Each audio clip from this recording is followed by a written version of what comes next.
Yes, we're live streaming right now. Actually, you don't exist. I was going to say. Good evening, everybody. My name is Glenn Bowerman. I am the managing editor of Spacing Magazine and the host of the Spacing Radio podcast. Sorry. My name is Glenn Bowerman. I'm the managing editor of Spacing Magazine, and I'll be moderating the event tonight.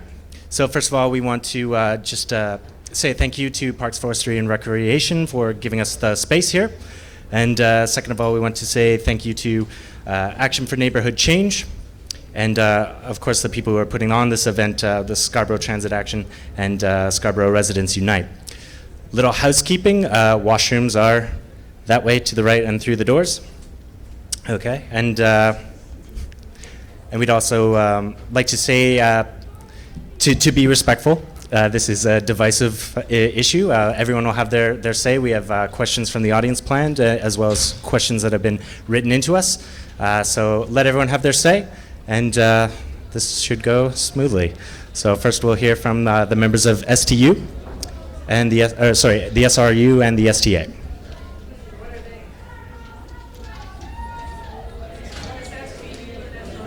Sorry, Scarborough Transit Action and Scarborough Residents Unite. Hi everyone, thank you for coming out tonight. It's great to see so many people that are really interested and engaged about rapid transit for Scarborough. I'd also like to thank Councillor Ainslie and Councillor Baeremaeker and our two expert panelists, Tricia Wood and Michael Collins, as well as our moderator. My name is Brenda Thompson, and I'm the chairperson of Scarborough Transit Action, a grassroots volunteer transit advocacy group that speaks up for transit riders. We are not lobbyists, nor are we a front group, but we do know that everyone here this evening shares one strong belief, and that is that Scarborough needs and has waited too long for higher order transit. We all agree Scarborough's neighborhoods, especially our priority neighborhoods, need to be linked to rapid transit. Where we differ is the best way to spend the limited amount of money we have in a way that provides the most transit to the most transit riders. In addition to our campaign for an LRT network, we work with TTC riders for lower fares and more TTC service. We've been doing that since 2011, when former Mayor Ford cut 10% off the TTC's budget, and we were there again in 2016 when our current Mayor Tory cut 2.6% from the TTC budget. And we continue to applaud the council for voting to approve a low-income pass. We know that the indignity of being squished on a TTC bus that has exceeded its own overcrowding standards, because we've been riding on those buses in Scarborough, and we share the frustration of riders who have seen their service deteriorate while paying more every year for the last 6 years. We know how hard it is for someone to get on a bus and go to a meeting about transit after that long bus ride coming home from work. Our campaign for an LRT network seeks to address the dislocation and the disenfranchisement of transit riders in Northeast and Southeast Scarborough now, not 10 years or 20 years from now. The Sheppard East LRT must move forward sooner than 2021, and the Eglinton East LRT, which would go right by Scarborough Village, needs to be funded now. Switching from a one-stop subway to the seven-stop Scarborough LRT would not only serve Scarborough Town Centre, it would provide more, not fewer stops than the existing Scarborough RT it's intended to replace. Ottawa recently approved spending $3.6 billion on a 36-kilometer LRT network with 22 stops. If an LRT network is good enough for our nation's capital, even good enough for Eglinton and Yonge, what are we waiting for? It's not too late to do the right thing for transit riders in Scarborough. Indeed, it is imperative that we do. Thank you.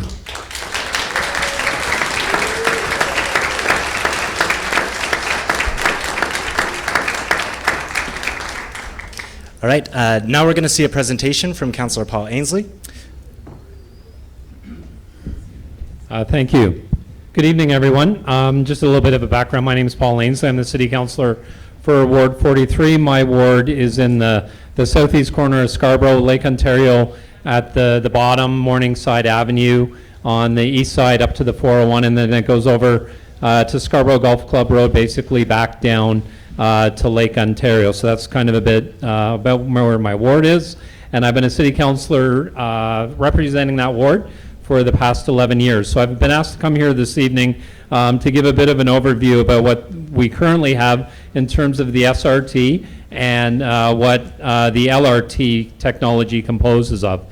So when we talk about the SRT, or the Scarborough Rapid Transit, as some people refer to it as, that's what we have on line 3 now that extends from the Kennedy subway station. It was an experimental technology which was based more or less forced on Scarborough by the Ontario government in the late 1970s.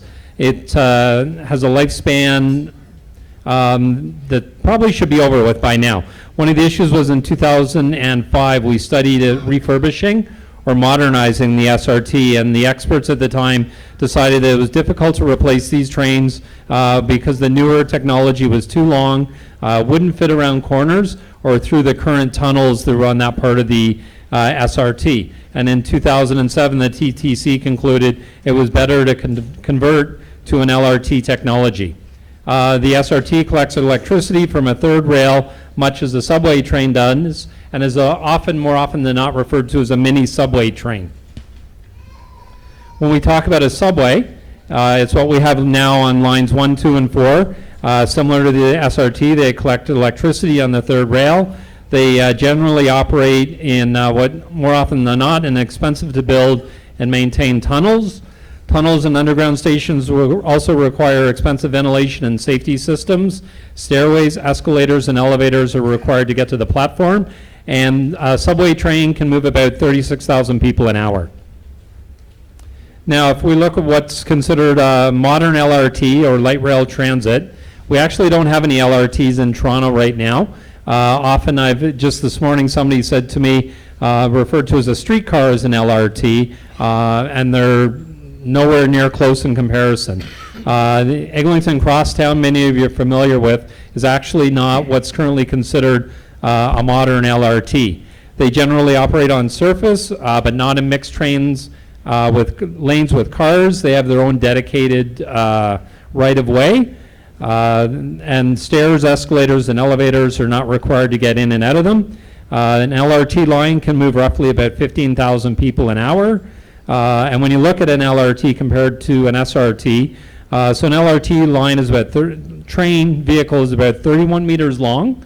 3 vehicles consist of the average LRT train, and is about 93 meters in length, which is about twice as long as what you would find what we're currently using for an SRT. An LRT, if you look at the picture here, there's an example that I found. So this is an LRT that's operating in the wintertime in Minneapolis, Minnesota. It's their Metro Blue Line. Just an example of hundreds of LRTs that operate around the world. They operate around the world very reliably in countries that have much more severe weather than what we find here in Toronto. It's a proven off-the-shelf technology. The 3 words that you'll often hear about an LRT line is they're considered frequent, dependable, and comfortable. Now, so currently what we have is the funded subway plan is an extension of line 2 from Kennedy Station to the Scarborough Town Centre. It's proposed to be 6 kilometers in length with 1 station at the Scarborough Town Centre. By 2031, it's expected to move 7,400 people an hour, which is roughly 20% of what its overall capacity is considered to be. So that cost currently is $3.35 billion, an additional $580,000 in additional and necessary costs. So that's roughly $3.93 billion. And that doesn't include roughly $200 million that the TTCs put in their budget for construction contingency costs. So even outside of that, the funding shortfall on the subway system is about $370,000.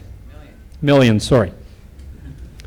What is the LRT plan? Currently, the Scarborough LRT, or the SLRT, is proposed to be 10 kilometers long, 7 stations. It would have used the existing SRT route and an elevated structure extending as far as Sheppard Avenue. Currently, it's at 30% design completion and has a partial request for proposal out. The Eglinton East LRT is looking, it's 11 kilometers, 17 stations. Some of those, for example, are at Eglinton Avenue, Kingston Road, and Morningside Avenue. One-seat ride along the Eglinton Crosstown LRT would be known as Line 5, and currently would conclude at University of Toronto Scarborough Centennial Campus, and then there's also opportunities for it to go further north into Malvern. So the LRT plan that we're talking about would also connect the town center, Centennial College, Scarborough Village, and UTSC, as I just mentioned. By 2031 is the expected completion date. It would move about, the SLRT would move about 8,000 people an hour, and the Eglinton East Crosstown would move about 5,000 people an hour. That cost is, current cost is $1.8 billion. For the two of them broken out, one is $1.4 billion. The Eglinton East LRT is about $3.2 billion for a total cost of $3.56 billion. And this is a chart here that I'm showing you, just an example of some of the where people commute in Scarborough. Key destinations from trips originating in Scarborough: the Financial District, downtown, University of Toronto, St. George Campus, York University, Ryerson, Young Eglinton Centre, Pearson. The largest number of trips that are taken by people in Scarborough, if they're taking public transit, are trips that remain within the current former city of Scarborough. And this is just a kind of color-coded map where it shows the highest density trips. So you can see that people that take the TTC on an average daily basis, 60% of those trips start and end in Scarborough. And this is just a sheet that I put together, for lack of a better word, myth and facts about the transit plans that we're looking at. So the first one I want to show is that the subway plan will build both the subway and the Eglinton East LRT. The fact is that the current subway extension, the Scarborough Town Centre, has used up all of the money that's been dedicated. There is no money left to build the Eglinton East LRT. One of the biggest concerns I had last year when this plan was supported or passed through City Council at one of the many votes that you've heard about was it had a $2 billion budget with money within that to build the Eglinton East LRT. The current budget of $3.56 billion has eaten up most of that budget for the subway station that's being extended to the Scarborough Town Centre. Next, the provincial government is going to help make up that difference. MPP Brad Duguid, who's the Minister of Economic Development, was quite clear last month. He said our money to the city for transit projects is fully allocated. The next level of government that we've looked at is the federal government, and we've asked them for $1.8 billion to pay for the Eglinton East LRT. To date, they've committed $660 million. That was done in 2013. And that's part of that's all of Toronto's share for public transit capital dollars for the next 11 years. Property taxes. People often ask me if property taxes are going to go up. Well, they've already gone up. We imposed a special property tax levy. It's 0.5%. It's on everybody's residential property tax bills, and it's going to be on your bills for the next 30 years. That rate was determined last year when we were at a $2 billion budget. The subway will mean better transit within Scarborough. So the subway is going to be running from the Scarborough Town Centre to downtown Toronto, the Kennedy subway station. There's going to be fewer rail stations in Toronto than we have today when you Scarborough. Then you look at the ones that have been eliminated by the removing of the SRT. Another myth that's been floating around is the Scarborough subway is going to reduce people's commutes by 30 minutes a day. City staff reported the Scarborough subway will save 5 minutes compared to the SRT. There's another number floating around that the commute from the Scarborough Town Centre to Kennedy Station will be anywhere in savings from 6 minutes to 7.5 minutes. But depending on who you listen to, overall that's a 5 and a 7.5 minute trip saving. The other thing that often gets talked about is if we just go on with building the subway, Scarborough will have better transit sooner. The Scarborough subway is at a lower design level than the current 2 LRT lines, and it'll actually take longer to construct the subway than the LRTs. One of the things that I often will mention to people, and I mention to people, is that when you look at the current subway design for the station going to the Scarborough Town Centre, as I mentioned earlier, was $2 billion a year ago. The budget now is $3.56 billion, and that's only at a 5% design. So in the report that we're looking at tomorrow at City Council, they're saying that the design, the cost, the budgeting for that could be reduced by as much as 30%, but at the other end, they expect that that budget could go up by as much as 50%. And I'll stress that it's gone up that much in just 1 year, and that's without a shovel in the ground. So after council votes tomorrow, they can start to get to work right away digging a subway. The earliest that shovels can actually be in the ground to build the subway extension is 2020. So this subway plan has been voted on 9 times, with another myth that you'll often read about in the media. That's part of the procedure that we follow for building a large capital project like this. And one of the things that always stands out for me is that often as we've gone through each one of these votes, either the number changes of the ridership, originally when it was a 3-stop subway that was being promoted by former Mayor Rob Ford, the volume of new riders that they expected on a daily basis was just over 14,000. The current number that they're looking at is 2,300 people, new daily riders. And so that's a huge concern for me, where the budget keeps going up and the ridership on the proposed Scarborough subway extension keeps going down. The other myth that's often talked about is it will take just as long to build the LRT as it will to build the subway. LRTs can start construction sooner, and they take much shorter time to build than a subway. The other myth I want to raise, subways are cheaper to maintain than LRTs in the long run. When you look at a subway system, tunnels are expensive to maintain. Trains, track, electrical work all have the same lifespan under both plans. And one of the things I want to point out, when you look at the Sheppard subway extension that runs off of Yonge, that has a huge similar issues about ridership, and the Sheppard subway extension was closed down a few weeks ago for track repair work, and that was track repair work that often gets promoted that it would last 60 to 70 years. The LRT also takes up car lanes. The LRT that we talk about running from the Scarborough Town Centre up to Kennedy ultimately would have gone to Centennial Campus, would have run on the same right-of-way that the SRT is on now and continued northward to Centennial Campus, so it wouldn't have interfered with any of the major traffic, much as you're going to see a subway that's going to be built up McCowan. They're going to have to tunnel or dig up most of McCowan from Kennedy to the Scarborough Town Centre to get that tunnel built. So that's, oh, sorry, I have 2 more. The subway plan will have a station at Centennial College's Progress Station. No, it won't. There's a 1 subway station. The LRT that was canceled or has been brushed aside would have had one at Centennial Campus, and the other one running out on Eglinton and up Morningside would have gone as far as the University of Toronto Scarborough Campus. One of the issues that I have often with University of Toronto students, I don't know how many people here have been at the Pan Am Centre, the Aquatic Centre. Part of the arrangement when that centre was built was there was an agreement with University of Toronto students. They would have a levy put on their tuition to pay for 50% of that building. The other half was paid for by the City of Toronto, our tax dollars, but the arrangement when that was done was they would have an LRT system that would run into the University of Toronto Scarborough, which has never taken place, but they are happily paying for a Pan Am Centre. And last but not least, the subway plan will have a station at the Scarborough Hospital. That was part of the original 3-station system. So right now, the current plan would have the subway run from Kennedy Subway Station to the Scarborough Town Centre. That's 6-kilometer length. If you compared it to downtown Toronto, That's the equivalent of running from Front Street to Eglinton, and you know how many stations there are on the downtown system between Front Street and Eglinton.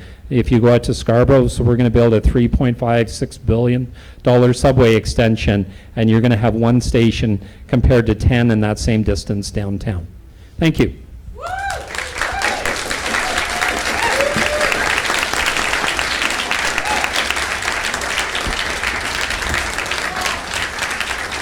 Thank you, Councillor Ainslie. Next up, we'll hear from Councillor Glenn de Baeremaeker. Hello, thank you, and I'll see if the PowerPoint is up. Fabulous. My name's Glenn de Baeremaeker. I'm a lifetime resident of the City of Scarborough, Deputy Mayor for the East End for Scarborough, the Mayor's lead on the Scarborough Subway, member of the Toronto Transit Commission, and the person who hand drew the boundaries of the Rouge Valley National Park when I was in my 20s. So I have a long, long history in Scarborough, and I'm here as I think the only panelist in front of you tonight that's supporting the Scarborough Subway extension from Kennedy up to the Scarborough Town Centre.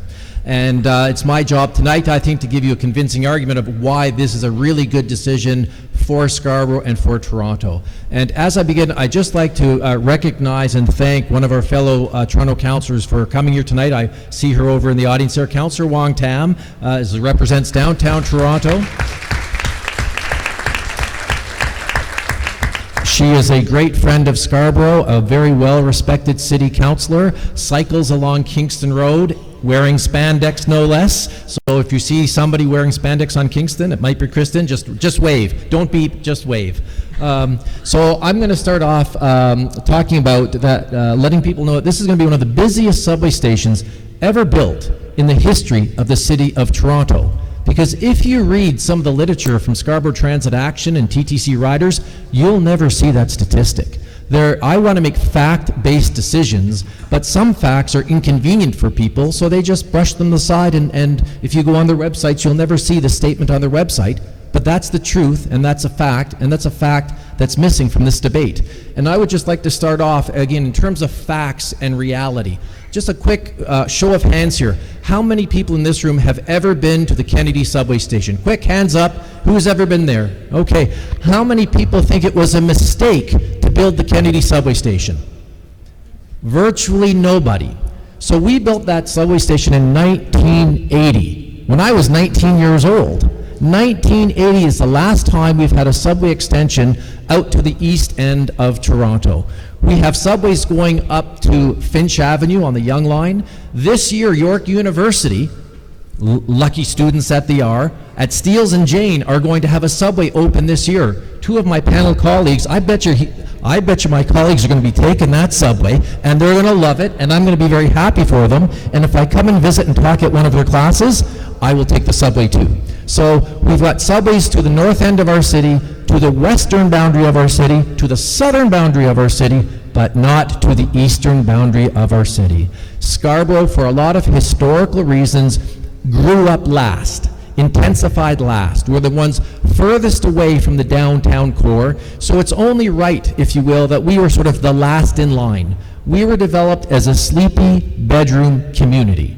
But that was in the 1940s and the 1950s and into the 1960s. Today we have 620,000 people living in this part of the city, with 25% of the population, 33% of the landmass, but only 5% of the subway system. So if you want to build a subway system, which is what I want to do, you have to build it in downtown Toronto and the west and the north and the east. What we're missing in the City of Toronto is the fair share for the east end of the City of Toronto. So I hope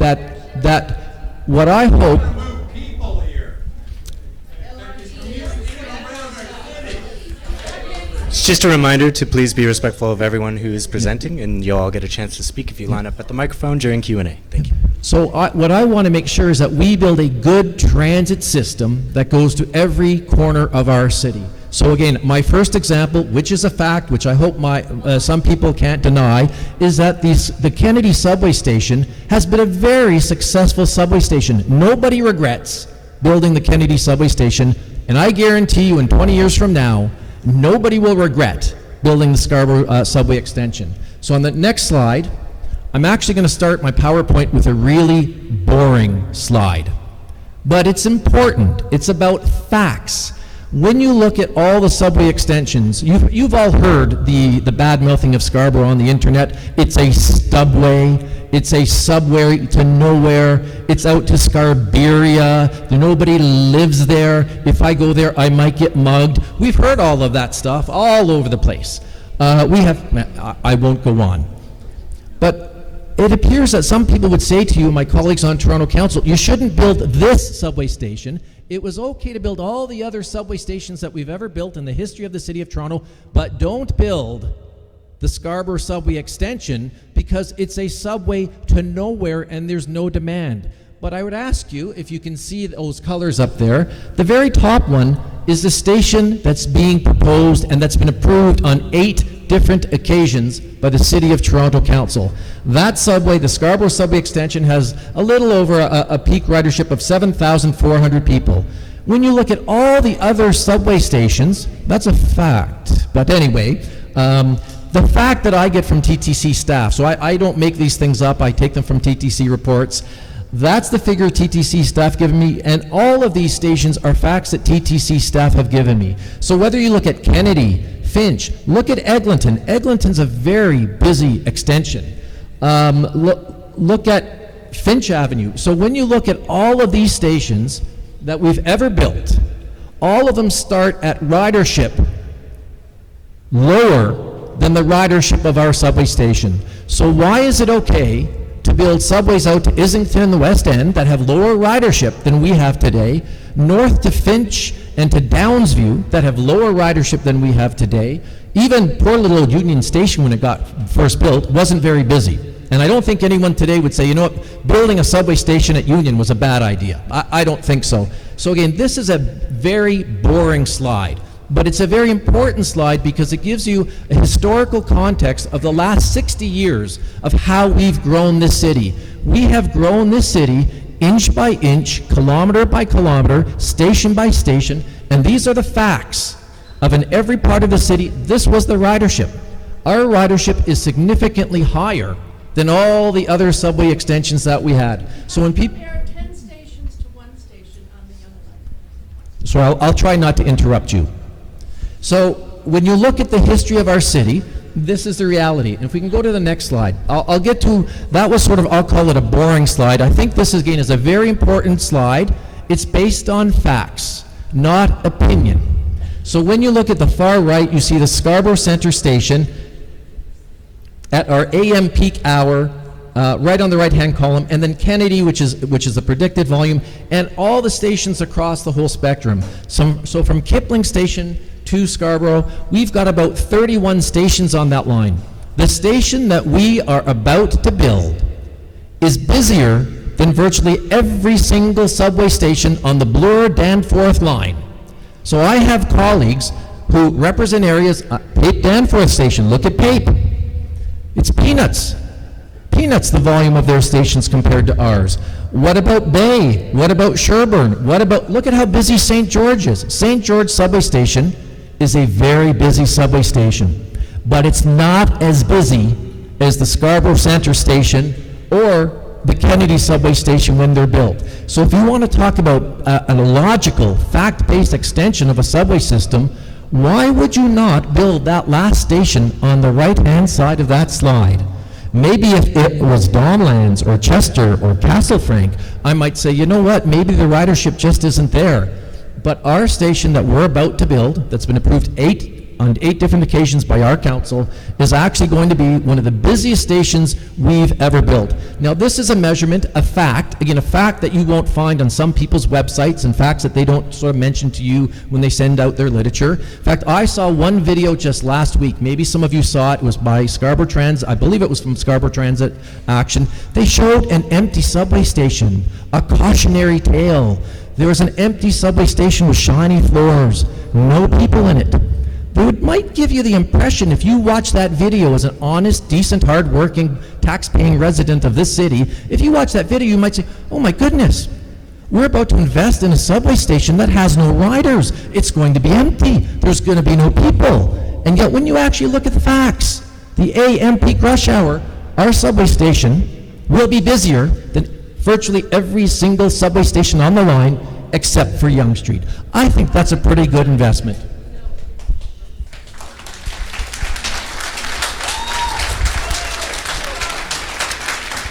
Just, if we could go to the next slide. So the other measurement that we sort of judge the capacity of subway building is by what's called daily ridership. So I just showed you the historical context. We're one of the busiest ever built. I showed you the AM peak rush hour period, one of the busiest stations on the whole line. But there's another parameter that TTC experts use. It's called current daily ridership. And again, I'm using this one of the Scarborough subway versus other Spadina line stations north of Bloor. I don't make these numbers up. I read subway reports and I put them on a graph. So here you go. When you look at the subway station that we're building, it's busier than all of the other stations on the Spadina line north of Bloor. So I don't begrudge my friends in North York who have subway systems that are close to them. When you look at North York as an example, because downtown is a very different comparison to the suburbs. We all know downtown is different from the suburbs. If you compare North York and Scarborough, North York and Scarborough have about the same population. We have about the same land area. But North York has 15 subway stations built today. 15, same population, same land area, 15 subway stations. We actually have 3. So in terms of extending a system outwards, I think that's a pretty reasonable thing to do. But you'll see, building this subway station is not the horrendous crime that some people would lead you to believe. It's actually a logical decision. In fact, it's a decision that is merited by the demand at that station. If we go to another one, this is the number of bus bays at the subway stations. You look at the top, there's the Scarborough station we're about to build. One of the decisions we're going to make this week actually is about whether we should build a single-decker or a double-decker bus terminal. The double-decker terminal costs an extra $200 million. But that allows us to make a more pedestrian-friendly environment. It gives us more developable footprint, so there's more office towers, more jobs, more condos, more investment, more money. But if you look at the number of bus bays at our stations, again, we are going to have a very, very busy station. So when people say to you, the demand's not there, it's not worth the money, I would invite you to compare our subway stations and our bus terminal with anybody else's, and you'll find out we come on top. You can look at the next one. You want more evidence of what subways do. This is Yonge and Sheppard. I bet you most people knew that that was not the Scarborough Civic Centre. Scarborough Civic Centre, I'll disagree with Councillor Ainslie to this extent. He said we don't have an LRT. We actually do. We have light rail transit. It was known as SRT, and it is earlier technology, and the LRTs today are certainly better than the LRTs from 30 years ago, just like our iPads today are better than those old Commodore 64s that we used to use. But we've had LRTs, Scarborough Rapid Transit, in a dedicated lane all the way up to the Scarborough Civic Centre, and it hasn't worked for us. It hasn't created the jobs. It hasn't created the investment. But where they have built subways, this is the result. This is a simple picture of Yonge and Sheppard after subway construction. So if you want evidence as to the impact of subways, follow them, and you'll see what they look like. They're lucky enough to have 2 lines at that intersection. If we can go to the next one. Again, I just wanted to highlight this slide. Again, I didn't make up these numbers. These numbers were given to us by Jennifer Kiesmat, our chief planner. When you look at the growth areas in the city of Toronto, downtown, the central core and the central waterfront, in the pipeline, 400 applications. We skip down to Scarborough, 5 applications. We've had an SRT separated from traffic in its own right of way for 35 years. And what has it brought to us? It's been good transporting people from A to B. We may not like going up and down all the stairs, but we've got 5 applications. The LRT, the SRT that we have today simply hasn't worked, hasn't produced the results. When you go to the city and you go to my colleagues' areas that have subways, you'll see a very different picture. I'll just hit the next slide. Cost of the Scarborough subway. This is the only project that we're talking about tonight, to my knowledge, that's actually fully funded. Smart Track, not fully funded. The Eglinton East LRT out to Scarborough Campus, which I love and support, not funded. The downtown relief line, It's not funded, that's why. I'll try not to interrupt you. The downtown relief line, not funded. So we have many lines that are not funded, and Paul and I and others, we actually want to build them, and we're going to work together to get money to build them. But when you get a line that's 100% funded, people want to cancel it. Do you think we're going to build any line if we can't build the one that we have that's 100% funded? Craziness. So I'll look at that. I'll move on to the next slide, but I want you to know when people say, oh, you're going to have to raise taxes for the subway. Not true. We already raised your taxes, 1.6%. The subway is fully funded. Again, people say, well, this project just isn't merited. The Eglinton Crosstown's okay, other projects are okay. Just a quick comparison, there's our Scarborough subway at $3.2 billion, plus another $200 million if we add the bus terminal there. Compare it to the Eglinton Crosstown, the Vaughan subway, and the downtown relief line, which is going to be $7 to $9 billion. So not an outrageous amount of money. People tell us, oh, it's so expensive, it's going to bankrupt the city. Folks, it's not going to bankrupt us because it's already paid for. Downtown relief line may bankrupt us. It's at $7 to $9 billion, and it ain't paid for.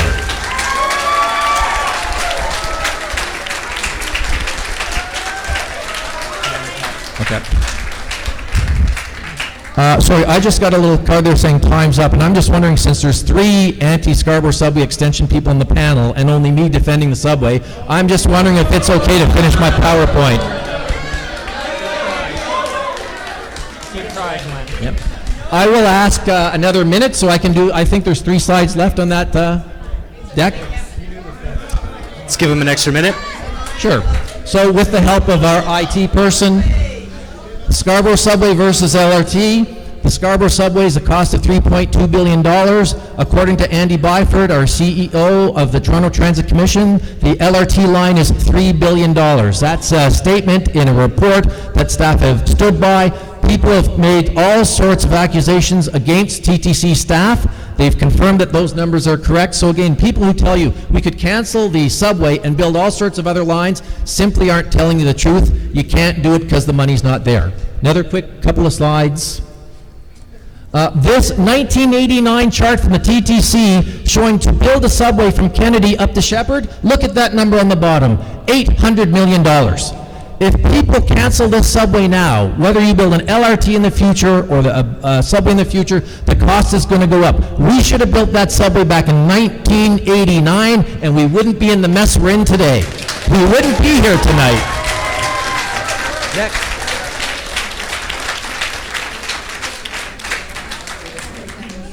So I'm going to, yeah. So if I can, okay, let me flip down. Yeah, sorry, stop, try, please let us conduct the meeting. So if we can go annual ridership, I'll skip over that. I'll invite people to go to helloglen.ca to see it. I'll skip over the 8 approvals. Look who's getting a subway. Look how happy Mayor Scarpitti is. People in the town of city of Markham, the city of Vaughan are getting subways, not us. Last slide, I think, is after this one. This is the Bloor Viaduct. And look at, many people opposed this Bloor Viaduct and they called it a bridge to nowhere. Does that sound familiar to you? Hands up, if you were back there in 1916, would you have built this? Hands up. Look at that. Despite the extra cost, despite the naysayers and nitpickers, somebody with vision and boldness spent extra money and built the Bloor Viaduct. They built a subway system before there was a subway system, and we are all grateful because of it. I say to you, invest in this city, invest in the subway, let's get out there, build the subway, the LRT line, the Smart Track, and the downtown relief line all together. Thank you.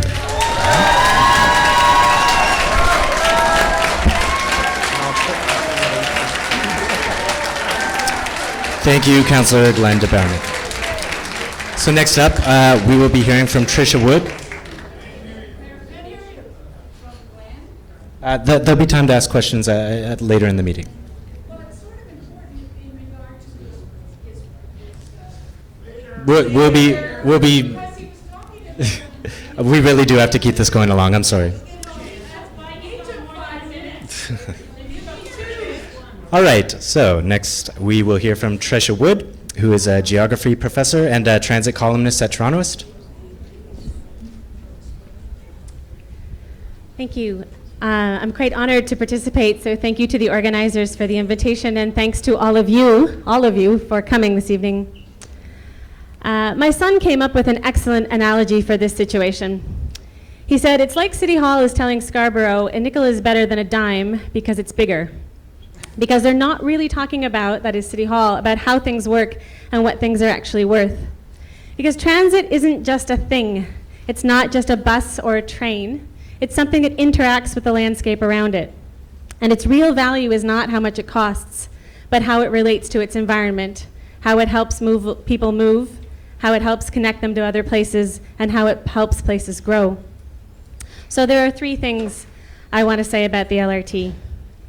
The first starts with what I have learned from Scarborough residents. At one of the stakeholder meetings that I went to for the Scarborough subway, when we were talking about different alignments, we were also asked to work in groups to discuss where we thought the stops should go. And we were told we could have three. And two of them were pretty much already set at the Town Centre and the Sheppard line. But I remember that my discussion table immediately reacted to that and said, well, hang on, we need at least four, probably more. And the Scarborough residents at my table talked about the places they wanted to be able to get to. Centennial College was one that came up, but a whole bunch of local places. And the 7-stop LRT line would have improved access to those places, but the subway, especially the one-stop subway, doesn't. Even when it was 3 stops, it didn't serve the same places. But it was clear that the residents at my table had been given the idea that the subway would give them everything that the LRT would, just underground and without changing trains at Kennedy. But that wasn't true. And they were rightfully frustrated at how their local transit was not going to be as strong as they had expected.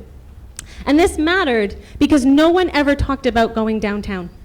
I'm sure there were some who were interested, and it's true the discussion was focused on the local, but all anyone ever talked about was all the different places they wanted to get to within their community.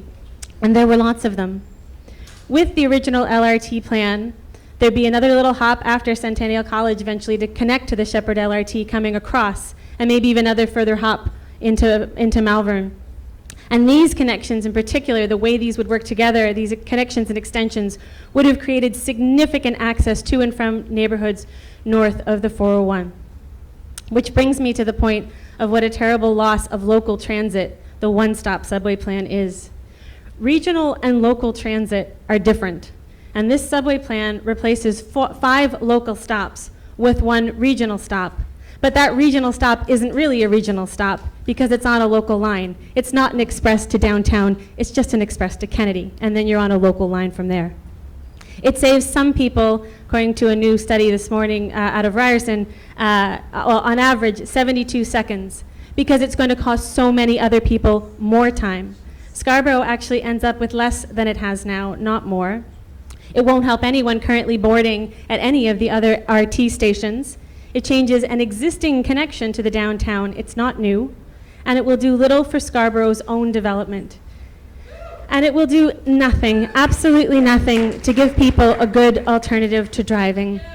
All those riders that will board at the new terminal station are a condensation of all of those stops put together. They aren't new riders. And we need a good alternative to driving. We need to drive less. But people still need to get to go where they need to go. And they only have so much time. So they need better alternatives. All the research says when you give people better alternatives, faster, more reliable, affordable, more frequent, and more accessible transit, they take it. You don't have to look at them sternly or wag your finger or moralize to them. They know a better alternative when they see it. And LRT can move a lot of people, as Councillor Ainslie said, up to 15,000 an hour, which is twice what we expect this line actually to handle. So it's got room to spare. So on that note, let me explain why I think LRT is better, always, than subway heavy rail line. In order to do that, I want to tell and show you what it actually is. So if we could actually cue up a light rail train is not a streetcar, and it's not the SRT we have now. This is a video of just a quick video, just so that you can see, because we don't have an example here in Toronto, and it's hard to imagine what it will be like. And I know that a lot of members of City Council themselves don't have much experience of it, from other cities. Is it going to play? There it goes. So this is an LRT train, if it runs, running through actually Dublin city centre. But just so you get a sense of what it is, you'll see it looks nothing like really a streetcar or the SRT. I say this because I've actually myself had a lot of people ask me questions, really like, well, what would it be like? Because we don't have good information on that.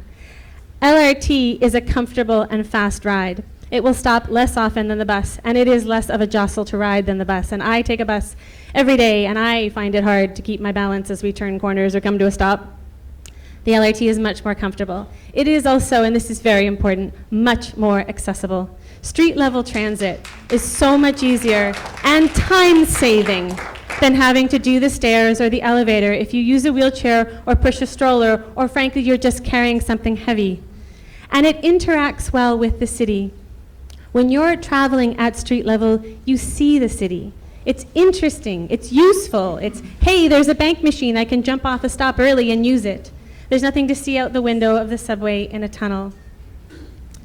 There's a hope that new transit in Scarborough will spur new development. That's one of the reasons we build transit. And that is also where LRT is much better. Like the area near York University, the development in this area is uneven and it's not very dense. And subways don't encourage expanding or sort of thickening that, because with subways we kind of pop up like groundhogs rather than moving through and across the space. Subway ridership isn't going to support new development in between the stations where no one can see it. This isn't an area with a lot of pedestrian traffic like what they have in the city center. LRT would bring people through the space where they can see it. So you put a new restaurant a couple of blocks from a station, riders might try it. Our sense of distance is just that, it's a sense. Things seem too far to walk when it's not a nice walk, but a longer walk is an easy walk when it's an interesting, safe, accessible path. When you have a stretch of development, shops and services and such, and then a long break, especially next to fast, heavy traffic, people don't walk past that break. And that's what a lot of the development, by the way, looks like along the subway, the Young Line, when it developed before the development was there. Do you know they've done studies that show that even making the entrance to a transit station more open to pedestrians increases ridership? A dangerous crossing or an entrance that's uncomfortably narrow or hard to see, that's enough to discourage people. Stations popping up like groundhogs will cluster development around the station. It isn't going to stitch those stretches of development together, fill in the blanks, help the whole area. People won't walk past those breaks. Now sometimes you have such a volume of passengers, when you basically go over 15,000 an hour, you have such a volume of passengers that you need heavy rail lines. You need the bigger trains, and sometimes you need to go underground. But that honestly is second best. It's less accessible. Its interaction with the city is poorer. LRT is a better form of urban transit even before you find out it costs less to build. That's just the wonderful bonus of it. You can make the money go farther and do more. And when you're talking about billions of dollars, that's important. LRT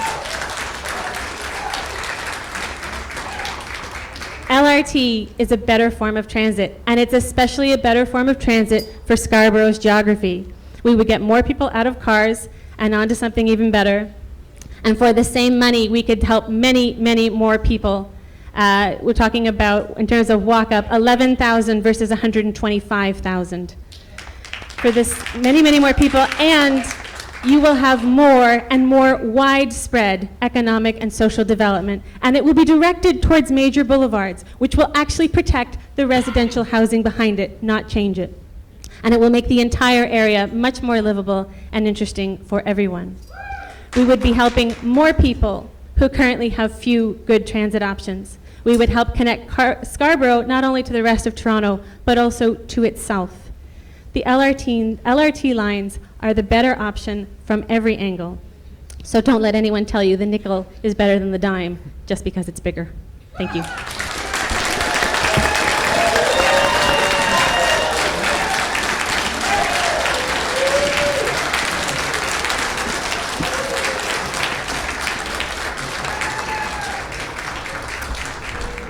All right, next up we'll hear from Michael Collins, who is an urban planner and a researcher at the City Institute. Great, and I'm going to just jump in, not to convince you about the merits of a subway, but just to acknowledge and to thank Councillor Janet Davis, one of our council colleagues who's shown up to be part of the meeting, and she's certainly a strong friend of Scarborough, and somebody who has had an impact across this entire city on many, many levels in terms of improving all of our quality of life. So I just want to thank her, as well as Councillor Wong Tam, for coming out today to hear directly what you have to say.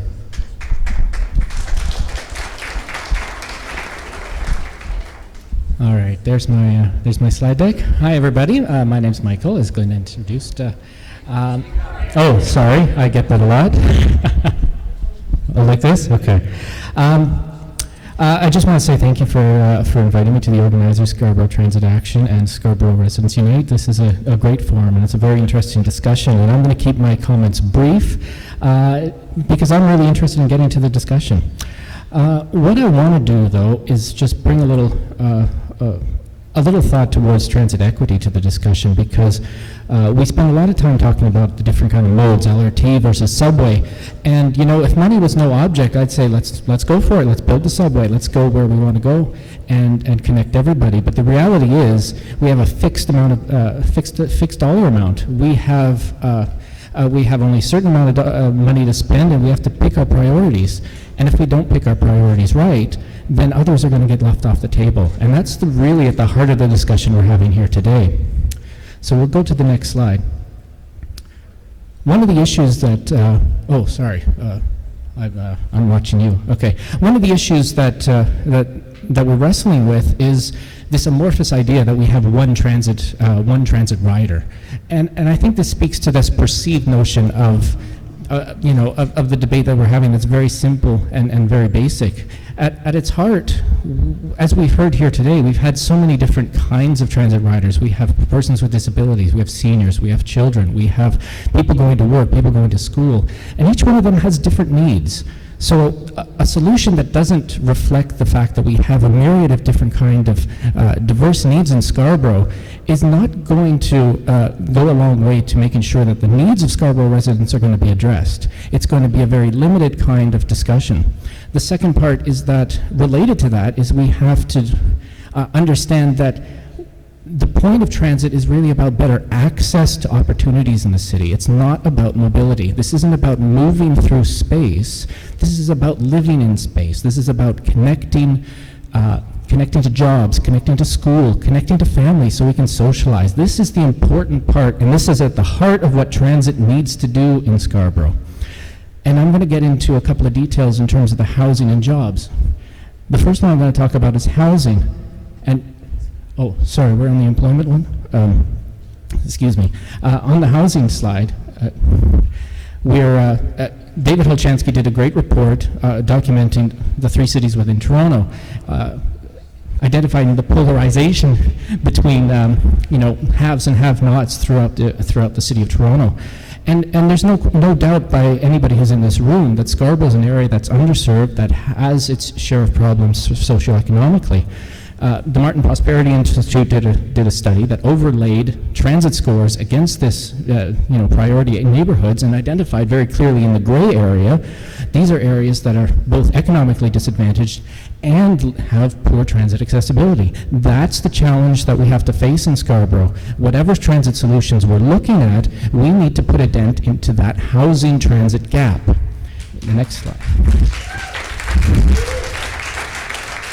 The next problem that we have to deal with that really stands out is the employment. Pamela Blais did a report through Neplis Foundation talking about employment patterns in the GTA.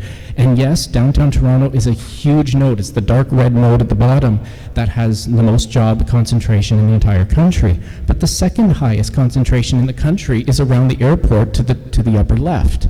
And the rapidly growing areas are the airport, Vaughan, and Markham.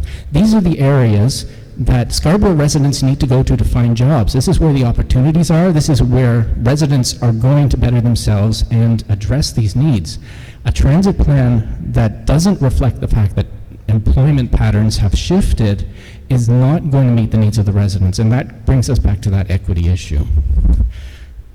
So now we're talking about the opportunity. So we have this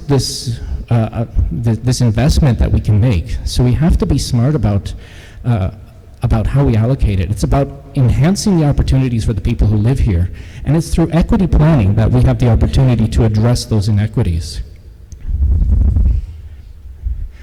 Now, my colleague Sean Hurdle, Roger Kyle, did a report for Metrolinx where we actually express what transit equity is. But in its nutshell, it's just the fair, responsive delivery of transit infrastructure and services to meet people's needs. And that's at the heart of what we need to look at. When we're talking about transit investment, before we talk about the mode, before we talk about the mobility of the line, we need to think about who's going to use it and how is it going to address the needs of the people who already live here. So yes, I'm coming from a very clear standpoint that transit equity exists, and that because it exists, we have to take direct action. Building a subway, building an LRT aren't inherent solutions to providing new prosperity. All it's going to do without the policies to go with it is just add an extra line. So how do we achieve equity? Well, there are three main points that we can look at. It's the network. One, is there a network? Where do the lines go? How do they connect? The second part is the access. Is it going to run when people need it? Is it going to be fast? Is it going to be frequent? And of course the price. Can people afford to get on this line? And those are the kind of questions that we need to look at no matter what the solution. Now, if you were to ask me what kind of transit options that we have in Scarborough before us, well, I would like to say all of the above, because frankly, all of the above are needed. But we have a responsibility to prioritize the ones that's going to do the most good for the most number of people in Scarborough. And I'm just going to end it there. Thank you very much.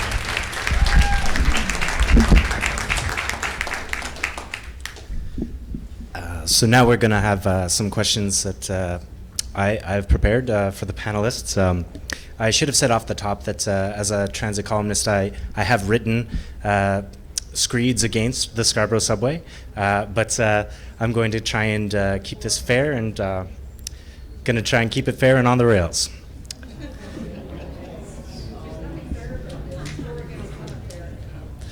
So first of all, for Councillor de Baeremaeker, actually the first City Council meeting that I ever covered was February 8th, 2012. And you feature in my notes, I went back over them very prominently because you spoke very articulately and passionately in defense of LRT as a transit option for Scarborough. And you challenge your colleagues to ask themselves which option provides the greatest benefit for the greatest number of people with limited resources. And in a meeting after that about the Sheppard LRT, you compared the LRT to your new iPod. You called it, I quote, a sleek, beautiful, powerful, reliable machine. And so I just wanted to ask you, what's changed? Do you now believe that the Scarborough subway option provides the greatest benefit to the greatest amount of people with the limited resources that we have? Thank you, and thank you for bringing that up, because I do remember those speeches, and I'm very proud of those speeches, and I stand by them. LRTs, as we've seen the video, LRTs are beautiful, sleek, powerful, efficient machines. They will get us around the city. We need LRTs. So I have always been pro-LRT and pro-subway and pro-bus and pro-bicycle path. There's even bicycle lanes on Bremerton, to the chagrin of a few car drivers, because I put bicycle lanes in right across my ward and through the hydro corridor that Councillor Ainslie and I share. We need all forms of transportation. But I guess your question was, do I think that, as of today I'll call it, the subway that we've approved 8 times at Council is the best investment of that $3.5 billion? Yes, absolutely I do. I also think that I'm sure we've all heard that the federal government just announced $5 billion of new funding for the City of Toronto for transit over the next roughly 10 years. For about $600 million of that is already allocated to the Scarborough subway. So we have about $4.4 billion that the federal government will invest in the City of Toronto. We have the priority projects that our council voted on democratically: Crosstown LRT, Downtown Relief Line, Smart Track, and the East Bayfront LRT. We don't have enough money to fix all of those projects or build all of those projects just with one federal budget. I do hope in a month from now, when the provincial government announces its budget, that it gives further investment as well. But already, folks, with $4.5 billion, if Paul and I are strong enough, and if Councillor Wong, Tam, and Davis help us, we have enough cash on the table that we can literally build the LRT out to Scarborough Campus U of T without doing anything else, because the federal government's allocated that money. Now, our council hasn't made that decision yet, because do we give the money to Scarborough? Do we give it to the East Bayfront LRT, which is another very good project? Do we spend all of it to build half of the Downtown Relief Line? We haven't made those decisions yet, but I think it's up for advocates of transit like us to spend that money where we think it's best and actually to get more. The mistake we've made is we stopped building transit. Whether you build a kilometer of subway or a kilometer of LRT line, you gotta build and never stop building in the city. There's gonna be 1 million people moving into the city over the next 10 years. We need more buses, LRTs, and subways. So I don't think my position has changed. It has changed in terms of the availability of funding. I actually, think of it, I don't win votes by increasing your taxes. When I go and knock on your door, most people say, don't increase my taxes. But I increased your taxes, and I told you I'm gonna increase your taxes and dedicate it to transit. Okay, I'd actually, Tricia has something to add on to that.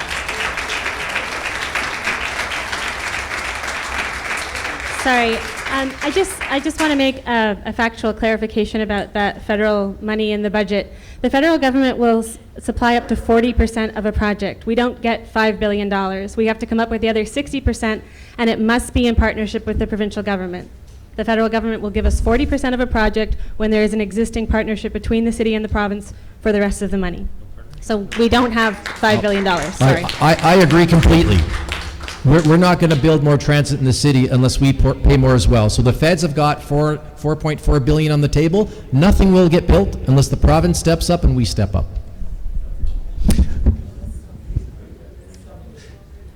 So now, in the name of fairness, I'd like to direct a question to Councillor Ainslie. Recently, we've had no indication from the province that if we do decide as a city to return to the 7-stop LRT plan, that we will be welcomed with open arms, that the same funding will be on the table. So, have we painted ourselves into a corner? Can we make a switch if council decides to tomorrow? So we had an interesting discussion at our executive committee last week, where one of the things that was raised about, so if we canceled the subway station, how far in are we? Well, if we canceled what we're doing now, it'd be about $42 million.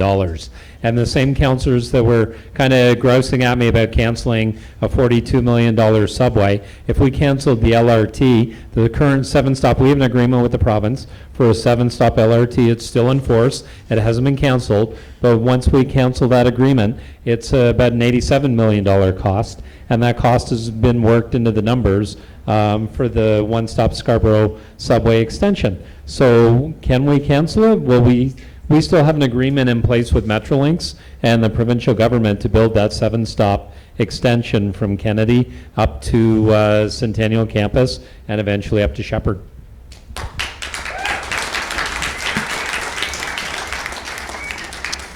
For Tricia, I wondered if you could speak to a statistic from Councillor Baeremaeker's presentation, specifically the passenger volume at the station, which there was a note when that number was floated by city staff that it's not actually the best metric for measuring the worth of that technology. So one of the things that we want new transit development in Scarborough to do is generate new riders. And so while the numbers at terminal stations often look good, particularly if you're condensing 5 stations into one, That will improve the numbers. If we condense the 10 stations between Union and Eglinton, we'd have a really big number. We still wouldn't have a good subway system, but we'd have a big number. But what we're looking for really is to support a network and to build new ridership. And the network of LRT lines to replace the RT with the LRT to Centennial, the Sheppard line, and the line to Scarborough would serve, first of all, about 125,000 residents within 800 meters of all of the stations, as compared to 11,000 for the center, as I mentioned earlier.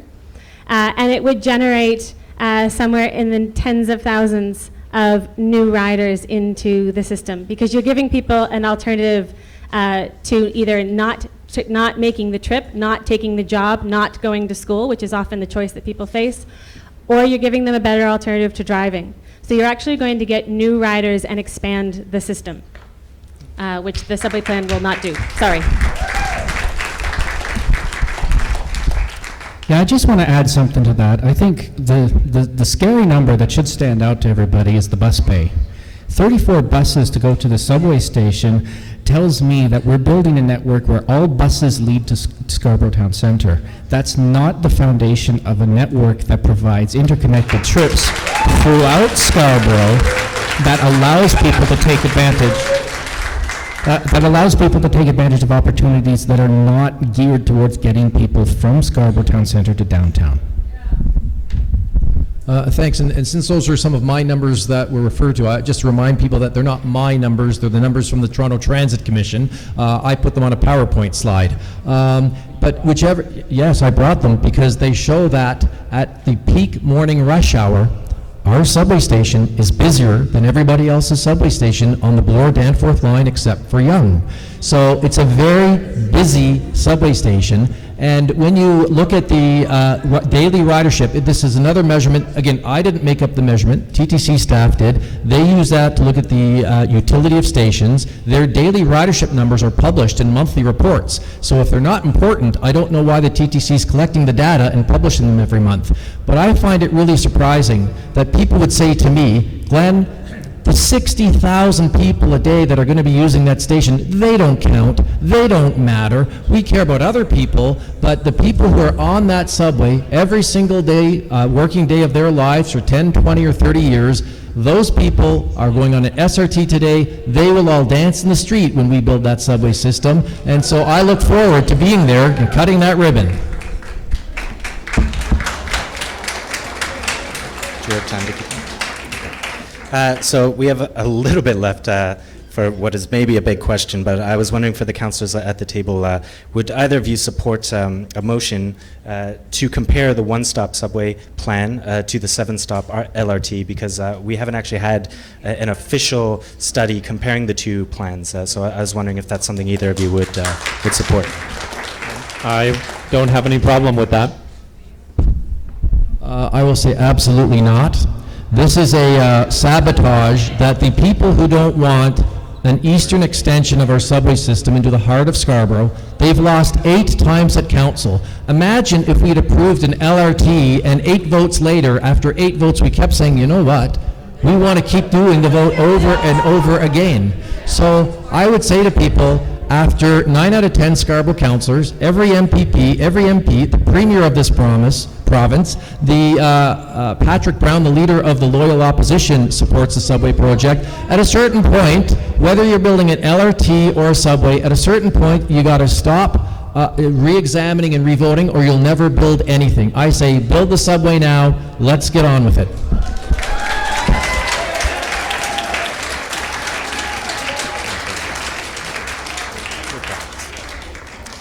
So I think now we will go to audience questions. I would encourage people with questions to line up in an orderly, neighborly fashion.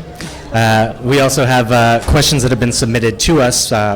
So as people get prepared to sort of think about what they would like to ask our panelists, I'm going to pull out a few choice questions here.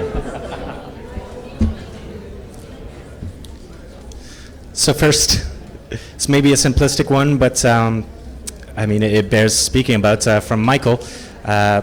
When can we start either project? It has gone on too long. I'll give that to Glenn first. The subway, the question was, when will the subway project start? Either project start. The Scarborough subway would start, this week we're going to be approving money so that we can design the tunnel, design the station, do all the core sampling. So actually you'll see the trucks out there now. So work is in progress now. So if you will, the shovels or the driller machines are in the ground now, but the serious tunnel boring machine work won't start until about 2020, will be completed about 2026. If we were to cancel this project and people say to you, oh, we could just flip back to an LRT, folks, it'll never happen. When the Premier of this province says, I'm not building the LRT, when Brad Dogood, our MPP and Senior Cabinet Minister, says the subway's being cancelled over my dead body, we can't go back to an LRT. I guess technically we can go back to an LRT, but you would have the war that we've had for the last 8 years continue. Nothing would get built. Nothing. Not the downtown relief line, not the East Bayfront, not the East, Eglinton East and Scarborough. Nothing would get built. So it's about time, I think, that we stop wasting time fighting each other, build the subway, and allow Paul and I the time to go and get the $1.5 billion to build our other line out to Scarborough Campus. So we have one from Keith, who specifically said to the LRT advocates. So I'm going to put this to Paul. Some of the existing stations on the SRT, like Ellesmere, Midland, and McCowan, have some of the lowest numbers of users in the entire TTC network. They're all in the bottom 4 in terms of ridership. Would you support cutting some of these stations from an LRT in order to improve travel time of other people using the line?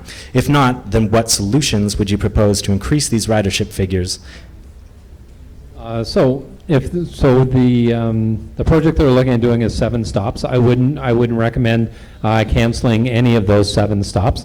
When we talk about transit usage or city building and planning and intensifying areas, I think that the best way to do that is to have a comprehensive transit network, and that's the 7 stops that have been planned out and funded. And as we talked about equity and housing and ridership in building communities, the 7 stop is the best way to do that, and that's the 7 stop LRT.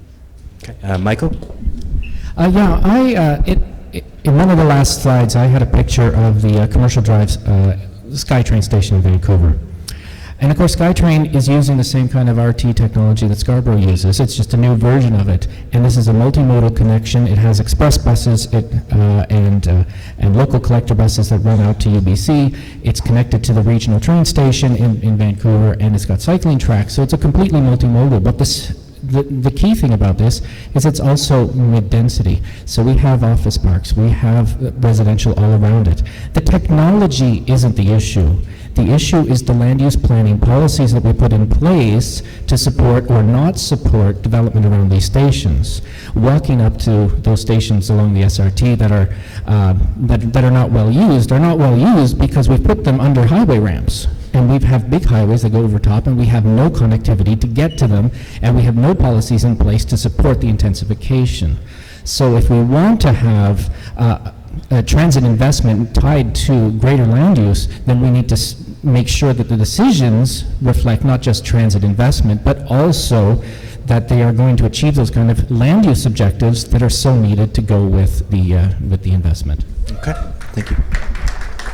And if I can, I think that statement is correct. It's not just alignment, it's not just the number of stations, it's a whole bunch of things. And I actually think the Eglinton Crosstown LRT is going to work, because when you go down Eglinton Avenue, it's on the street, you can see the bank or the cafe, you can do all those things.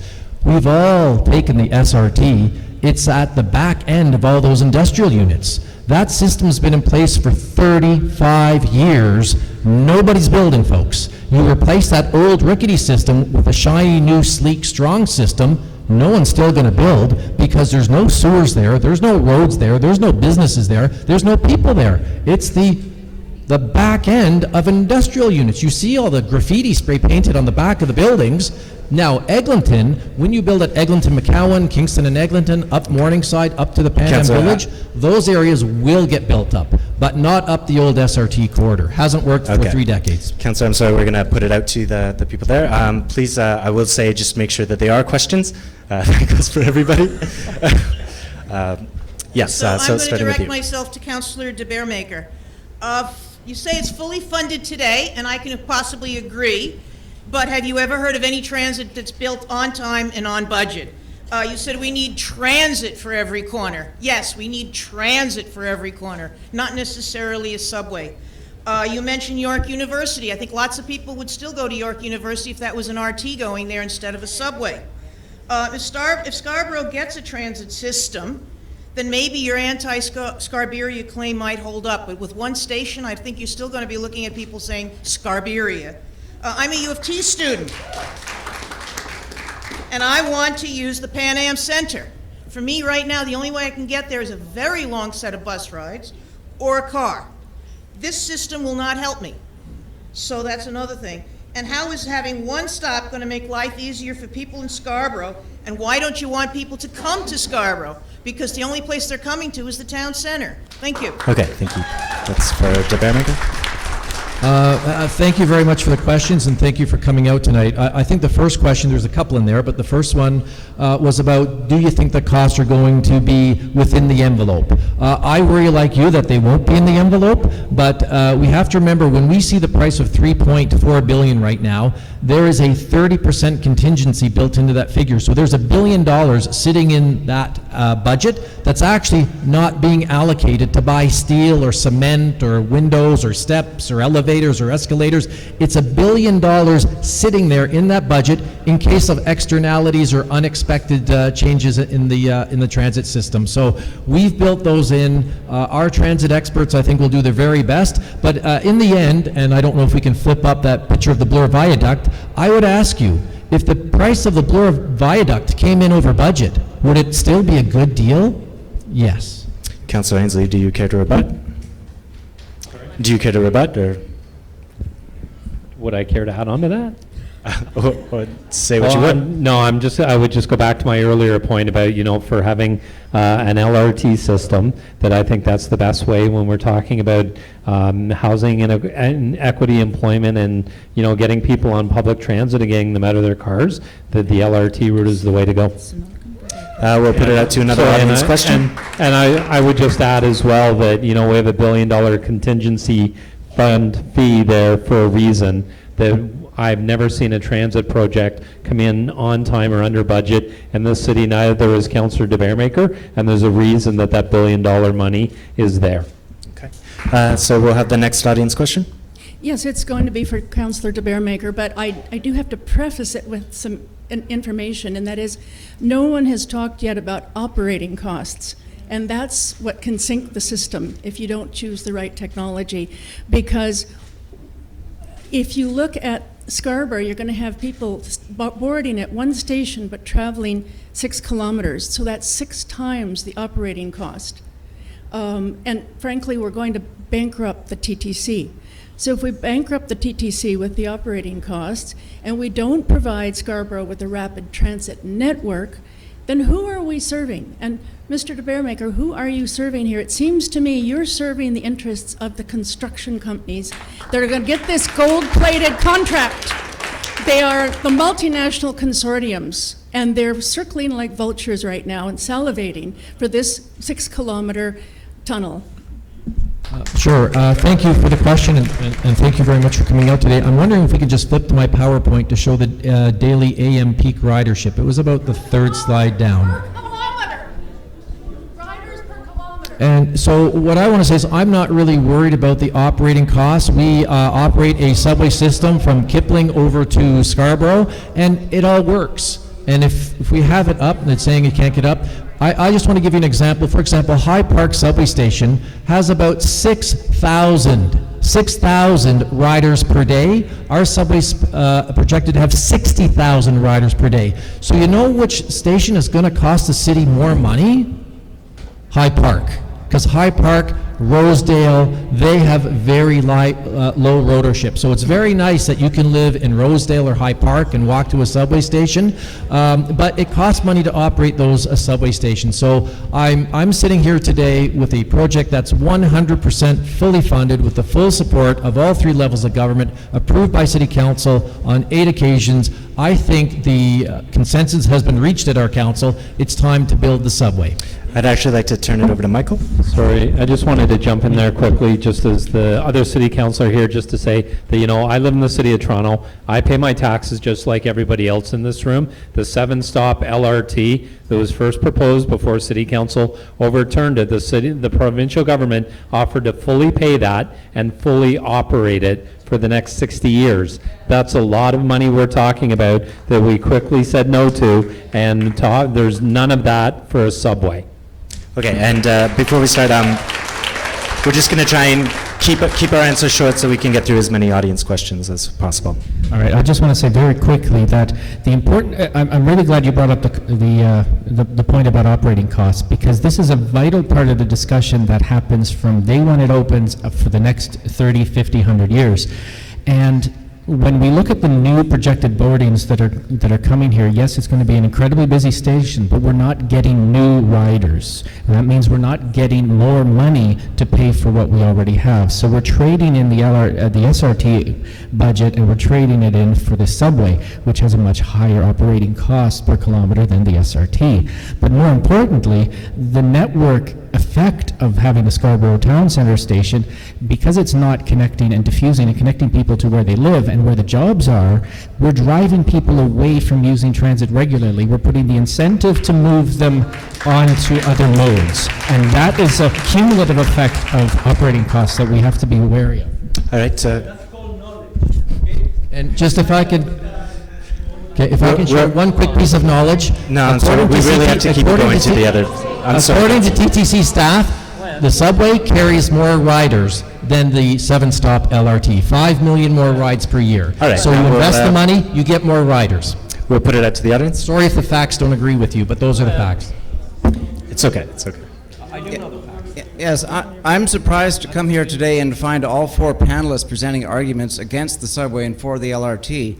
Councillor Baeremaeker's biggest point actually was the busyness of the Kennedys of the Scarborough Town Centre station, which has been pointed out just means the fewer rapid transit stops you build, the more busy the ones you do build will be. And if you cut it out at altogether, Kennedy would get even busier than it is now. It's not an argument for building a subway.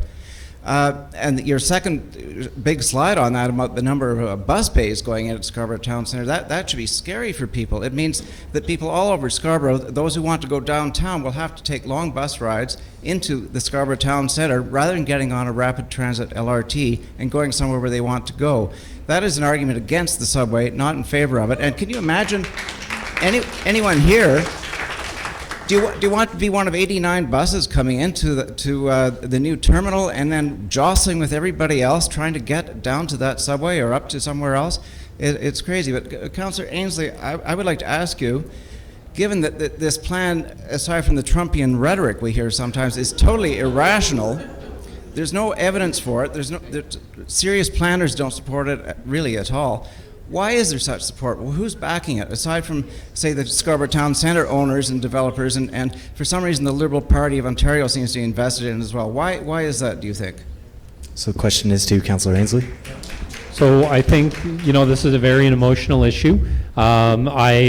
I go and I consult with my residents all the time. I can tell you that the latest numbers that I saw from the feedback that I have from the residents in my ward, that over, I think the number is 77% of the residents that have contacted my office will not support a subway station in the Scarborough Town Centre. They would prefer to have the LRT up to UTSC. Why a lot of my colleagues aren't supporting it, I don't know if they, and the other interesting dynamic that I had in the last week, Mayor Tory's town hall last week, where he encouraged residents to contact their local councillor and say, you know, we need a subway station at the Scarborough Town Centre. And my first reaction was, I'm going to be inundated with pro-subway emails from all over my ward and eastern Scarborough. In fact, I got the reverse. The majority of the emails that I've gotten the last week are pro-LRT, and they've congratulated me for standing up to get the best value for tax dollars.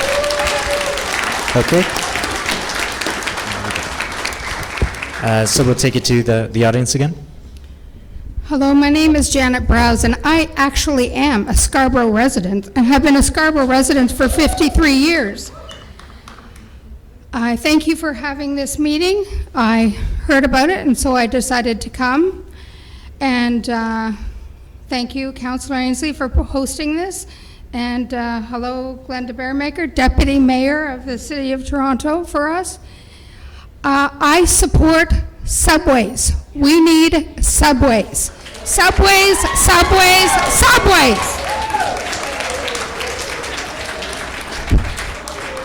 In my opinion, the people who are clapping the most and the most happy about your having this meeting, Mr. Ainslie, are the people who are paid. They're paid against the subways, and Scarborough needs subways, and I'd like you to address that. Excuse me. Can I ask what the question is? I asked the question. All right. Did you hear a question there? Okay. Hearing no question, I will move to the next person in line. Thank you. I didn't hear a question. Subways. And please, I will remind you again, make sure your questions are questions. I got a question. Awesome. Okay, I'm on my bus. Did you notice I'm still on the bus? And I'm at Morningside, and I got a real question. I got Morningside and oh, sorry, I'm on a bus. and I'm at Morningside and Kingston Road, and I want to know, is the subway going to get me or my family downtown any faster? And I'd also want to thank Paul for representing us. And I'd also like to thank Ron Moser for oh wait, he's not here. Never mind. But I'd just like to say, how long does it take for me to get, and is this actually going to help me? Sorry for bumping into you. I'm still on a bus. Okay, so the question for whoever would like to take it is, will the Scarborough subway get him where he's going faster? Yeah, I'll actually take that question, since Morningside and Kingston Road is the eastern end side of my ward. We had this discussion at the executive committee last week that depending on where you live in eastern Scarborough, northeastern Scarborough, or southwestern Scarborough, southeastern Scarborough, it will actually could take you longer. The subway. That's what we understand. Yes. Yeah, it will not improve your commute at all from Morningside and Kingston Road to get to the subway. Okay. And there's a lot of people behind me, so don't take forever, please. Okay, thank you. I'll try to keep it short. And thank you very much for coming. I think if you're around Morningside and Kingston, whether we build a subway from Kennedy to the town center or an LRT from Kennedy to the town center, that won't change your commute at all because you're in an area that isn't affected by that line. Your commute will be affected if we build the Eglinton crosstown from Eglinton up Kingston and Morningside. So whether we build the subway or the LRT up to the town center, that won't change your ride. Neither of them will. All right, you, sir. Thank you. Go ahead. Yep. Hi, my name is Raghu.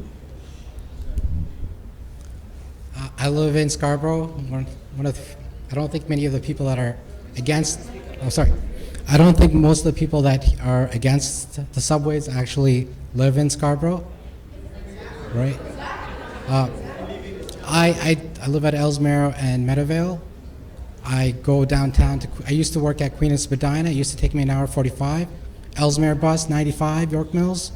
Get off at McCowan, walk into McCowan Station, take the RT, then the Bloor Danforth, and then I get off at St. George, and then I used to take the Spadina streetcar, and then I would get there. It would take me sometimes an hour 45, 2 hours going home. It was very long. I don't work there anymore, obviously, because it was too long. Sorry, your question, please. Okay. So I feel we in Scarborough deserve more than 2.5 subway stations. We are part of the city. we should have at least another station to at least our Scarborough Town Centre. I get on the RT and I can't help but notice that I can count the number of white people on one hand if I'm lucky too. This is really problematic in a society like ours, which is highly diverse. And if we say no to subways for one region of the city that is highly diverse, and we're building a subway to Vaughan, that's a really big problem. That is not acceptable, right? So there is an equity question, and so I would like to hear your. I would like to, because your research is in transit equity, if you'd like to address the transit equity in Scarborough. Sure, thank you. I certainly appreciate where you're coming from, asking about why doesn't Scarborough have enough subway stops. But I think the bigger question that we need to do is step back. If your trip is downtown, if we were to conceive of a Scarborough-centered network where we have a network of LRT lines that crisscross the city, that connect people to different destinations, and we leverage the smart track investment that is proposed to provide those express trips downtown, then that negates the need for the subway extension in this sense. What we need is the combination of express traffic to get people downtown, because a sizable number of people do, but we need to understand that the majority of Scarborough residents are making Scarborough to Scarborough trips, and we need any one-stop extension is not going to address that need, and that's where the inequity really hits home. I would like to respond. Sorry, and I just wanted to say, sir, so if we hypothetically built a 7-stop LRT from Kennedy to Centennial Campus, we took that money and built the Eglinton East LRT from Kennedy to University of Toronto Scarborough at Morningside and Ellesmere, you can quickly get from where you are at Ellesmere and Meadowvale to that LRT station at Scarborough, and you would have been at your job much quicker than you would be on that trip now. One of the discussions we had last week at Executive Committee, Councillor Shan was mentioning that people that live in his ward would save an hour each way by having a new subway station at Scarborough Town Centre. Our TTC planners were quite clear that the only savings that they would see in their trip was from the Scarborough Town Centre to Kennedy. If they built a subway station, they'd have that 5-minute to 7-minute savings, and that savings would probably be chewed up trying to get a bus from where they are in Ward 42 to the Scarborough Town Centre. So if you had the LRT, once again, at University of Toronto Scarborough, your trip to work would have been much quicker. And I think to respond to your question, if we were actually to create a successful hub in Scarborough Centre at that one-stop extension, you may not have to go and work downtown, and people from Toronto might actually come out to Scarborough to work at the Scarborough City Centre. But the developers I've talked to said, Glenn, it's too far away from the subway system. So if we get the subway, that's a good thing. And I think it is important to notice that the 3 people that we have from visible minority communities on our community council all support the subway extension. Councillor Lee, Councillor Thompson, and Councillor Nathan Shan. Nathan Shan represents the ward that has the largest number of new Canadians, the largest number of people of color in the entire city. I suppose he just doesn't understand his own ward, and they all just voted for him in a landslide because he doesn't know what he's talking about. All 3 candidates in that election, 1st, 2nd, and 3rd, all supported the subway. So I guess all of those people of color out in Malvern probably do know what's really best for them, and they all support the subway out there. Okay. We'll take it to the next audience question. Tricia, I want to address my question to you. You've sort of been left out of this. I want to follow. It follows what Mr. Ainslie said, isn't it? Is there any reason? Should I speak into it? So, Tricia, is there really any reason we couldn't or shouldn't just build the Eglinton East LRT right now? And isn't it way better use of taxpayers' dollars? Well, that's a fairly easy question in terms of a yes, no, yes, but I'd like to contextualize it a little bit, because one of the things that's happening here, what council actually voted for in its latest of its long series of votes that Councillor Baeremaeker has mentioned several times, what it actually voted for was a package. The $3.56 billion is not for the subway. It is, according to City Council, for the subway and the Eglinton East LRT to Scarborough, U of T Scarborough. And so what's happened is that, as has been mentioned, that the subway has eaten that up. But the subway is farther behind in its design. It has a lower impact in terms of new riders, in terms of opportunity and equity issues, far less on that front. It will provide much less economic and social development. So if this is the envelope, then I would start with the project that already has its environmental assessment, is already much farther along in its development, and can actually get shovels in the ground faster and be done faster because it takes less to build it. And then, the work that you're going to do, you've got the time. You've got at least until 2020, right? You've got the time to go find that extra money for the subway. But I would, if it's really a package, I would prioritize the Eglinton LRT. If it's really both and not a bait and switch, then build the Eglinton East LRT first. That should be your priority. I would like to follow that up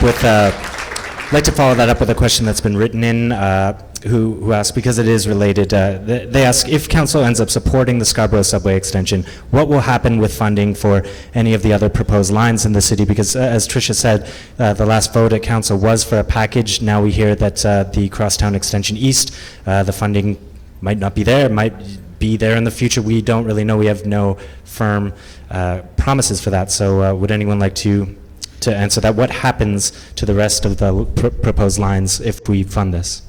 Great, and I'm just writing them down here to make sure I don't forget them. So we actually, and I'll disagree with my colleague about her comment that the subway isn't funded and that the funding was for all the projects. It was not. If you look at your tax bill, there's a specific tax increase on your tax bill for the Scarborough subway. It doesn't say for all of the above. We made very specific decisions, and it's in the staff report if you want to go and look online and read it tonight or tomorrow. If I may briefly, Councillor, that tax increase was for the three-stop plan? Yes, that's right. So we should be building more subways. I agree. Thank you. Thank you. We should be building more subway stops in Scarborough. I'm a strong supporter of that. In fact, most people ran on platforms like Doug Ford and Mayor Tory on building more subways, not less. But that's maybe another question.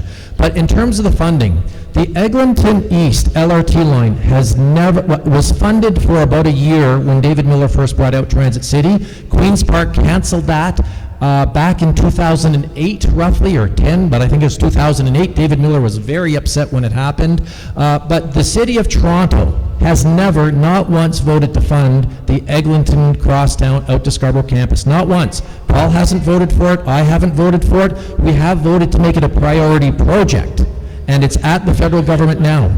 That's what I know. So the Eglinton East, Smart Track, the East Bayfront, the Downtown Relief Line, we as council prioritized those 4 projects and submitted them for federal funding, and part of that, the announcement that just came out next week. So we haven't allocated those funds yet. We have a list of priority projects, but the subway itself is 100% funded.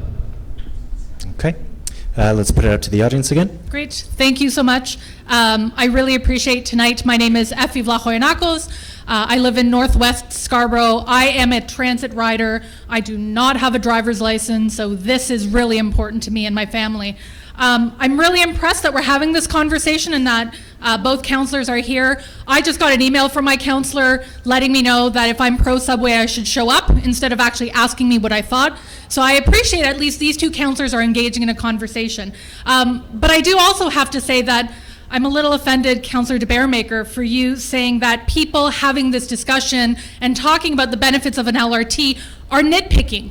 We're talking about billions of dollars, and I'd like to make sure that, as you say, we are having an evidence-based conversation, because I don't think we're having one. And the reason I don't think we're having one is because I really appreciate the work of the TTC staff and the numbers you pulled up, and that's fantastic. But the numbers we don't hear about is how long, or enough, is how long of a bus ride it's going to take people to get to Scarborough Town Centre to save the maybe 5 minutes to get to Kennedy Station. And the numbers we're not hearing about are the numbers of people that are going to have to be rerouted from getting on at Midland, where I get on, or Ellesmere, or Lawrence, where so many people get on at Lawrence, and now they're going to have to be redirected somewhere else. And we're not hearing about the report from this morning, from Ryerson, actually, I think somebody had mentioned it, that actually there will be no time saving because of the extended time. Transit riders that live in Scarborough, like myself, are going to have to take on the bus to get to this rapid transit that is being pushed from a subway. So now, I'm not sure what kind of evidence-based conversation we're having, but it concerns me. So I had to write on my phone because it's a really emotional conversation, so apologies if I look at my phone. But one of the things, and I'm going to ask my question, I promise. One of the things that was mentioned was that, did we regret this subway? Did we regret that subway?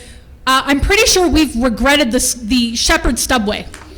I'm pretty sure we are regretting Baeremaeker Station, and we are regretting those subways that don't have the ridership that was promised. There's a lot of condo development, and I really appreciate the equity piece, because when we look at this conversation, we can say it's an equity issue, but it's just a token word that we're using.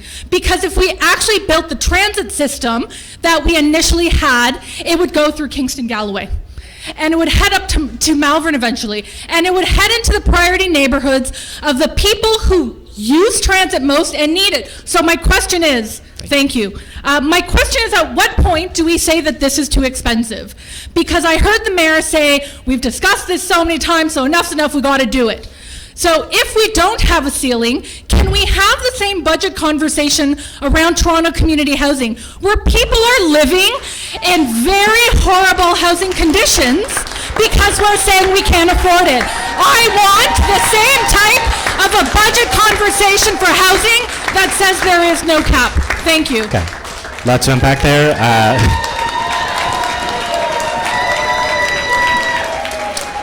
What do we say to the people stuck on the bus? What are we sacrificing with this plan? I'd like to thank you for coming tonight, and thank you very much for your question. I think if you're living up, so I would agree, there is no one project that any of us up here are advocating that will solve all the problems. I think all four of us, agree on the LRT extension from Kennedy out to Scarborough Campus. So you have a unanimous vote here. But that one project will not help you up in Northwest Scarborough. So we need to make sure that people in Northwest Scarborough can get on the GO train. Right now you can't because it's too expensive. We need fare integration. We need the smart track system. We need LRTs everywhere across the city, and we need subway extensions across the city. My friends in downtown Toronto, you know what they really want?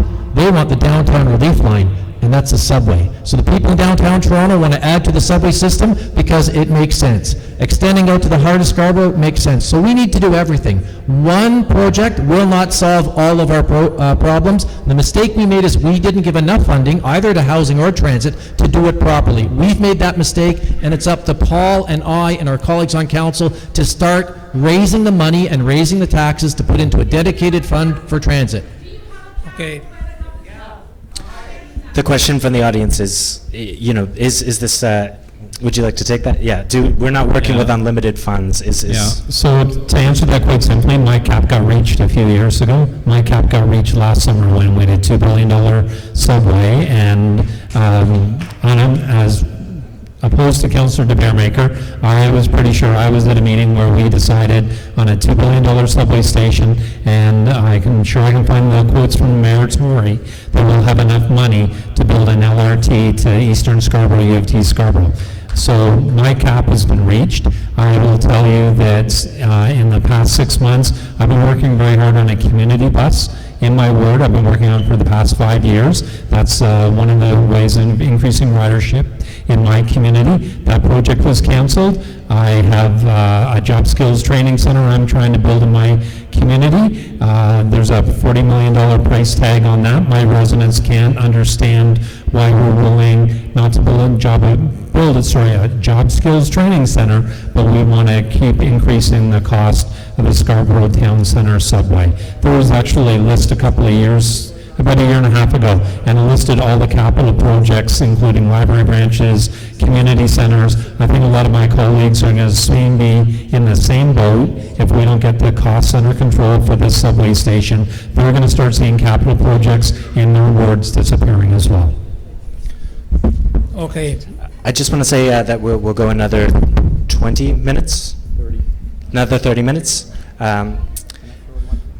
Okay, we'll give it to Michael, All right, and I then just we'll want get to to. add. Okay. So we'll do Michael sorry to real interrupt, quick, but, and then we'll do you. You know, the conversation we're having and we're hearing from the floor is that we're making a judgment on the opportunity costs when we choose one project over another project. And we're hearing a lot about rail-based investment, but we're not hearing about the opportunity cost of sinking all of our money into a subway and not investing in the bus network. We hear about a large bus bay, but we're not hearing about commensurate investment. If we're going to build this kind of network in Scarborough, we need to have a holistic view of the network, and that includes the buses and making sure that they're not stuck in traffic and they're not stuck delayed behind the congestion that's going to come. And we need to have those kind of opportunities investigated. Okay, to you, please. Okay, I'm Guillermo Gil Penalosa. I think we're not here talking about LRTs or subways. We're talking about mobility. We're talking about building a network. And what makes mobility fast is not if the wheels are rubber or metal or whatever, is if it has dedicated lanes. That's why, for example, now Quebec City is building a bus rapid transit with dedicated lanes of 35 kilometers. That's why now Montreal and Calgary are building light rails. You show some photos of Minneapolis, state-of-the-art light rail that was opened last year because they want to increase the density and is going through the University of Minnesota. So we're talking about how can we get a network. So, and we need to be respectful. We need to, I'm going to go to the question. We need to be respectful because I want to ask Councillor Baeremaeker to tell citizens that you are sorry for the way you have handled it, like right now talking about the visible minorities and non-visible minorities, and about the poor people of Scarborough and the rich people of downtown. This is, you are segregating, you are not integrating. Most of the city of Toronto has really bad transit system. It's only very small part of the city, the core of the city, and the other one that has good transit. So we need better transit all over the city. This is a citywide problem. So we need. Okay, the question is, let's compare apples with apples. We have $3.5 billion. If we have $3.5 billion, we can do either a one-stop subway or over 20-stop 2 LRTs. So if we do one-stop subway, 15% of the people of Scarborough are going to be very happy, 85% are going to be very sad. If we do 20-stop LRTs, then we're going to have most of the people of Scarborough happy and very few people sad. So, and the last comment on that is, this is costing $3.5 billion to put it into contest. Is $1,300 for every man, woman, and child in Toronto. $1,300. So this is how much it's going to cost each one of us. Everybody in Toronto is going to pay $1,300. So if you have a 3-people family household, it's over $4,000 because it's $1,300 and a bit. So my question is to the two councillors. How can you justify that we don't reevaluate? Because when council approved, it was a $2 billion subway. Now with less than 5% design, it's already over 75% over cost. Now it's at $3.5 billion. So how can you justify that we are not going to open up the discussion and have the comparison? We got $3.5 billion. What can we do with those $3.5 billion to benefit the most of the city? Okay. Thank you very much.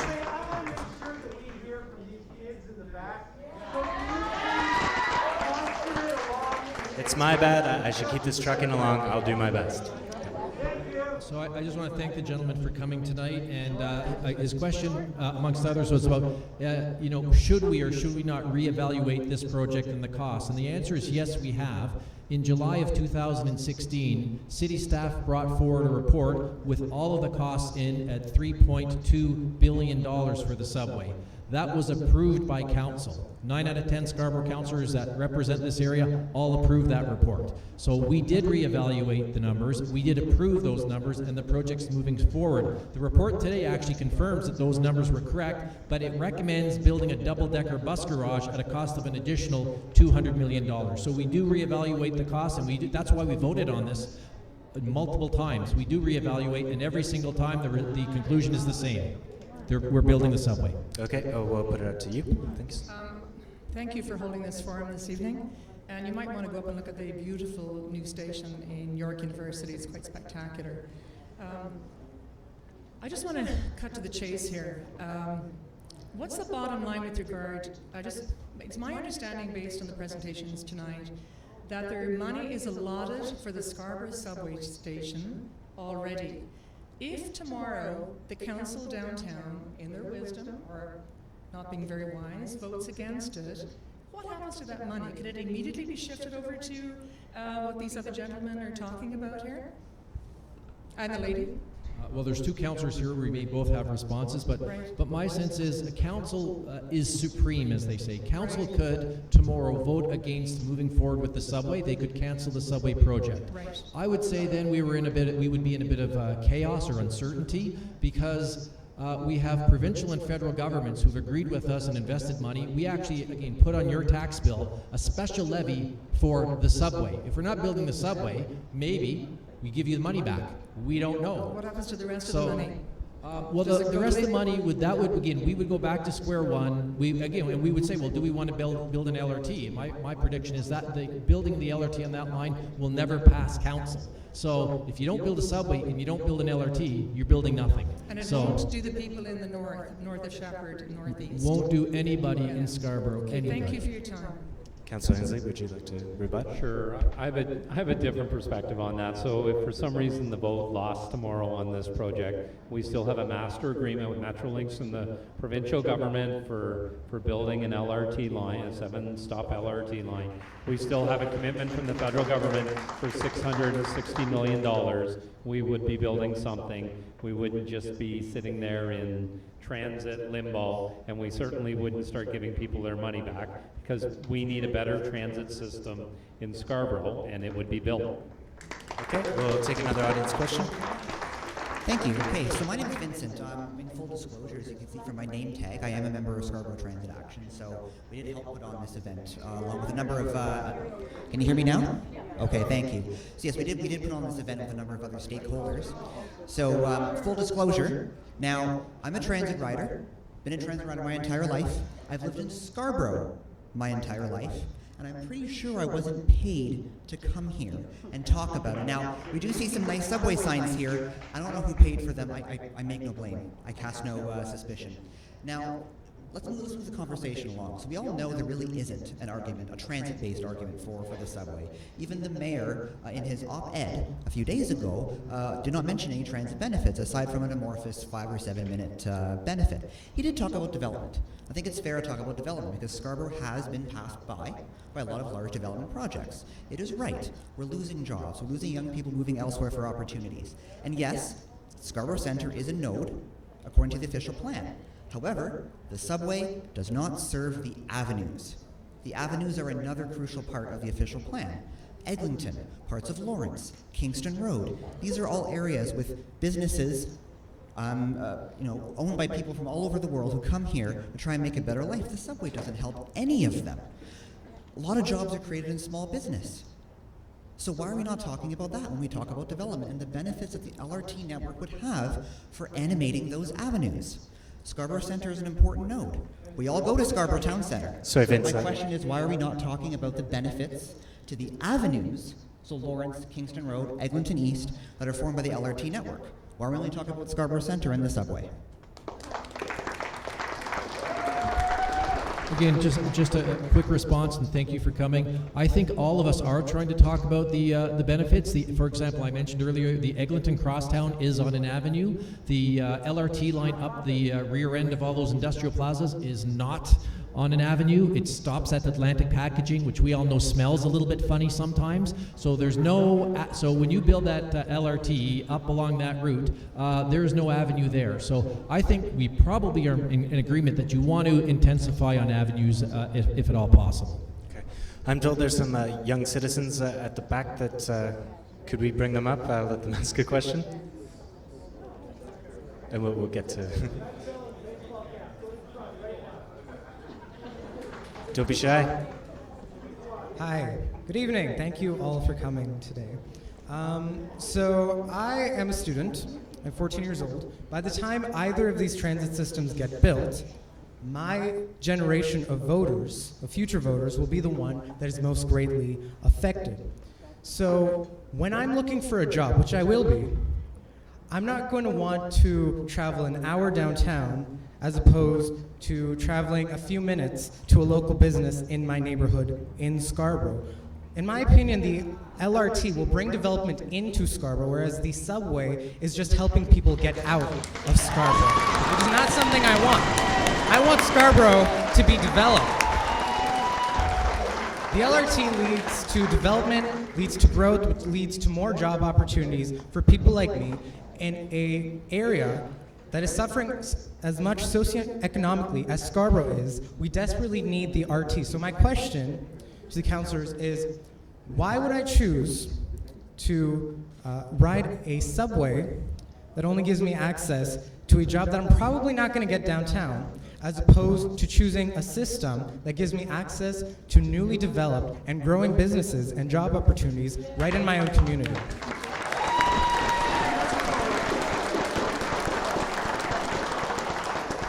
If I can respond, it's a very good question. And again, I think all of us think that we're building transit not just for this generation, but yours and the kids that you haven't had yet. So we're building for future generations. And I would think, actually, you said the subway helps people get out. Well, actually, I'm a Scarborough resident who wants people to come in. I want office towers at the Scarborough Civic Centre so that you don't have to go downtown. And I want an office tower at the Scarborough Civic Centre so people at Yonge and Bloor can actually come out to Scarborough. So we've had the SRT for 35 years. If it worked, you wouldn't need to look for a job anywhere. But you've taken the SRT, I'm sure, many, many, many times. How many jobs do you see along that line? You see more graffiti art than you see jobs. I'm trying to bring you jobs to the city, and that's why 9 out of 10 councillors, including, I don't know if you're, which part of the city you said you're from, or what part of Scarborough? I'm from right here. Yeah, so this area, so Councillor Ainslie, you're a councillor then. Councillor Crawford, so Councillor Crawford, who's elected to represent you and your families, working very hard to bring you jobs, and I think that's true of all councillors across the whole city. So we want to do the right thing, and that's why we're having a debate, because we're all showing facts, but we see the facts differently. Yeah, thank you. Thank you for that question. You hit the nail right on the head. So if you look at the Scarborough Town Centre, you're putting development in around the Scarborough Town Centre. One of the things that doesn't get mentioned as well very often about a subway trains that are going to run from Kennedy to the Scarborough Town Centre. It's not going to be every train that gets to Kennedy. It's going to continue on the Scarborough Town Centre. I think it's every second or third train. So you're actually going to have to get off a train, wait for another train. What you want to have is an LRT system, comprehensive LRT system, the 7 stops up to Centennial College, so you can get an education, the same as the one that would go to U of T Scarborough, and much as you would build up around the Scarborough Town Centre, because that's the transit hub, you would have 7 stops on the LRT system that would go up to Centennial. You would have 18 stops going out to U of T Scarborough. U of T Scarborough and Centennial College both have huge capital builds that they're planning over the next years, and it's important to have that rapid transit connection to that campus. But just as you could build up around the Scarborough Town Centre, you have the LRT stops instead. You're going to build up Scarborough much better, much quickly. You're going to keep the jobs in Scarborough and closer to home, whereas gridlock gets worse in this city. You want to be working closer to home. Thank you. Okay, and that is time for questions from the audience. I'm sorry, we're at time. Okay, another 15. But I will put it, sorry, we cut off the gentleman in the blue sweater, so, and then we'll get back around. The subway option seems to me like it's like building the viaduct over Bloor Street. And what it seems to do is, like, later on, they can put in those 7 stops. They can build those stations along the way. Another thing too, the nice thing about the Scarborough Town option is that it brings a lot of the traffic out of Scarborough into this developed area, which has good roads and good facilities. So from a planning point of view, I would think that the Scarborough Town option is better for environment, easy access to the roads, but the big thing I think is that, yes, we can build the stations later on when the money comes. The tunnel is going to be there. It's just a matter of building a station over that tunnel. What do you think? Okay. I'll go ahead and take that. You know, there are a couple of things that I want to unpack from that, and that part of it is these propagated myths, like the Bloor Viaduct. The Bloor Viaduct surely was built 50 years before the subway went through, but it was not built at a time when they thought the subway would take 50 years. This was an elected plebiscite that voted for subways. Then a mayor was elected at the time on an anti-subway platform. That's what happened. The reality is, the infrastructure was put in the anticipation of using it right away or in short order, not in terms of a 50-year horizon. And it's the same. It's true with Yonge and Sheppard. You know, secondary plans go back to the 1970s, talking about intensification and development long before the Sheppard subway was even built. So there's a long history of council proactively putting these things in place. It's not to say Scarborough Town isn't a good example, but if you're going to put a subway in there, you're talking of putting the cart before the horse.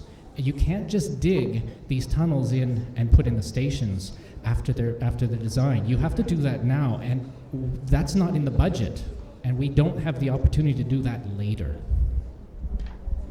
And I would agree. It's an unfortunate reality as somebody who wants more stops. Once you build the line, to build another station at, say, the Scarborough General Hospital in 10 years from now has a 1 in a million chance of happening, because you'd actually have to shut down the subway line for safety reasons and build that station. So what we've been able to do, again, for those of us who are advocating the growth in Scarborough, we've pushed as far as we can push to get the best deal that we can get. It ain't a perfect deal, but it's the one that we think is going to serve people the best. And I agree with you about the Bloor Viaduct. It was actually attacked.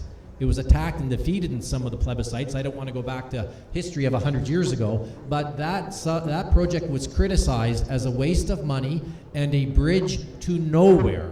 And we all know that those people were wrong. The people had the chutzpah to build something.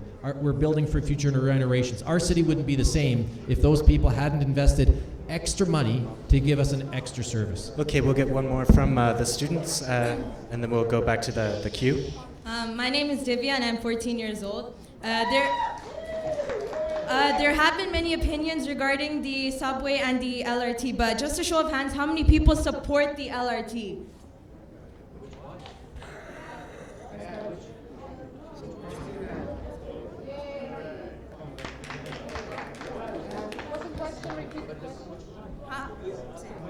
So the question is? So the question was, how many people support the LRT of Scarborough? So the question from here is, do you mean the crosstown extension or the 7-stop LRT? How many people support the LRT?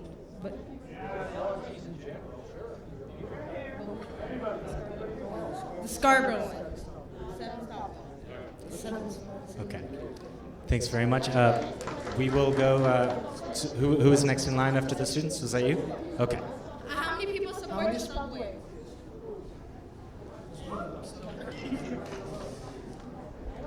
Okay. But I don't think that one stop in Scarborough is going to help us at all. Okay, so we'll go to another question. Hi, my name is Baeremaeker. I've been a resident of Scarborough for 26 years. I just have a few questions. So I guess it was touched earlier on by Mr. Baeremaeker about the, I guess, adding additional stops. And I know I went to previous council or previous meetings about the Scarborough subway. I was wondering if it's still going to be pushed, because one of the main concerns is Lawrence Station, if it'll be protected in any way for a future subway station. Also, a question for the gentleman on the left of Mr. Baeremaeker. I can't remember your name. I spoke to one of the consultants who ran the model for the subway expansion, and my question to him was, I felt that putting in a subway would actually attract new riders, especially from Pickering, Ajax, Whitby, because people would be parking at the Scarborough Town Centre and using that to go downtown. And earlier on, you mentioned that it wouldn't attract new riders, and I guess I just wanted you to clarify on that, because he was one of the people who built the model on that. Also in the future, I was wondering if there could be better advertising for meetings like this, mainly because I only found out about it through a newspaper article. And if we could stop calling it the one-stop subway, because it's actually a Lower Danforth extension. Thank you very much, everyone. So was that question for Michael? Okay, so you bring up a good point in terms of the ridership modeling. Now, this is going by the TTC's figures that are showing that we're not attracting a lot of net riders. It doesn't mean that the riders are the same riders that are using it today, but it's net riders. And we're seeing a modest increase of net riders. But keep in mind that we're not talking about a large parking facility at Scarborough Town Centre. We're not designing it to attract people to drive in from Pickering, Ajax, and Markham to park at Scarborough Town Centre. So this is not what this line is designed to do. And I would argue that for those riders that want to go to Scarborough Town Centre through it to go downtown, they'd be better off sticking to the GO train and using alternative facilities to get there. It's not to say that there isn't connectivity, because there are options for Durham Region Transit to connect in through their Pulse system to bring in riders that want to be in Scarborough.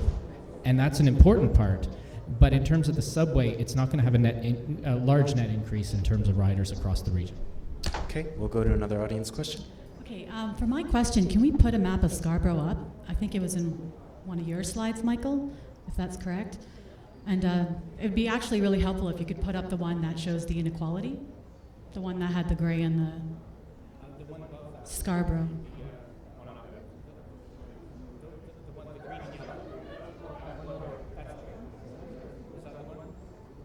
Okay, we can use that. If you can just increase. Do you have like just a map of Scarborough anywhere? That's kind of ironic for this meeting, but if we can just pull up that map, and if if you could just use your mouse and just point out where sorry. Okay, yeah. So if you can just specify. Actually, I'll probably ask you with the mouse anyway, so we can know what my question is, because it's for you. It's specifically for you. So when I'm looking at transit, the things that I factor in are how many transfers do I have to make, how long it takes from node to node, and do I have to stand outside? Okay, those are the major things that I'm concerned about when I'm getting from A to B, right? So for that map, if you could just point out for all, like if you could just outline Scarborough in there. No. So specify to me where Kennedy is on that. Right Okay. there, right Now specify to me where Scarborough Town Centre is on that. Yep. Right Okay. So Scarborough Town Centre isn't even in the middle of Scarborough, geographically speaking, right? And I do very much understand the case for the LRT that you are making. Of course, we all want the LRT. I think it's great for your neighborhood. Okay, that's something that I think is very specific here. It's great for your neighborhood, and to your point, it increases the interconnectivity in that neighborhood. Can you point out where the LRT is on there as well? Because I think the geography is really important when I'm asking this question. So I would agree that the minimum we can, oh, excellent, yeah. So the minimum we could get is one stop to Scarborough Town Centre, and it's tragic that that's all we can get. The next thing that we could get, I think that makes most sense, is probably Danforth and Eglinton, which is the reasonable place where Ontario Housing is and which would get to your neighborhood as well. Like if we had 2 stops, that would be the next one that it could be, right? And then if we were to do more, that would be great. So the question I have for you is, geographically, has anyone analyzed the time it takes from the whole area of Scarborough, let's just say neighborhood by neighborhood, go by zip code or go by neighborhood or something, the time it would take from an interconnected purpose to get from place to place within Scarborough and downtown and the rest of the city as well. Because I really, to that point, the industrial center near the airport, I really do think that east of Scarborough is going to be one of those industrial centers, hopefully soon. Our business is there. Has anyone analyzed the time that it takes node to node and stop to stop delays included and how it gets reduced? Thank you for that question. That's a very interesting one, because I'm not aware of any detailed modeling that has done a network level analysis of what you're essentially describing as Transit City. And it would be a very important and informative part of the debate if we could understand that. But I do want to stress and step back a little that node-to-node travel, we're talking about the mobility issue of moving through space. And what the network the question that's really important when we're looking at this is going to be the access. So the idea that an individual with different needs can get off at different points along the line, so they're not funneled into one point, which is Scarborough Town Centre. They can go along Sheppard. Sheppard LRT is funded. They can go along Eglinton. They can go up Meadowvale. That would be funded. The Scarborough RT would form the west spine. And you'd have essentially a large box connecting to the subway to get people downtown, plus the GO train line network to build that resiliency.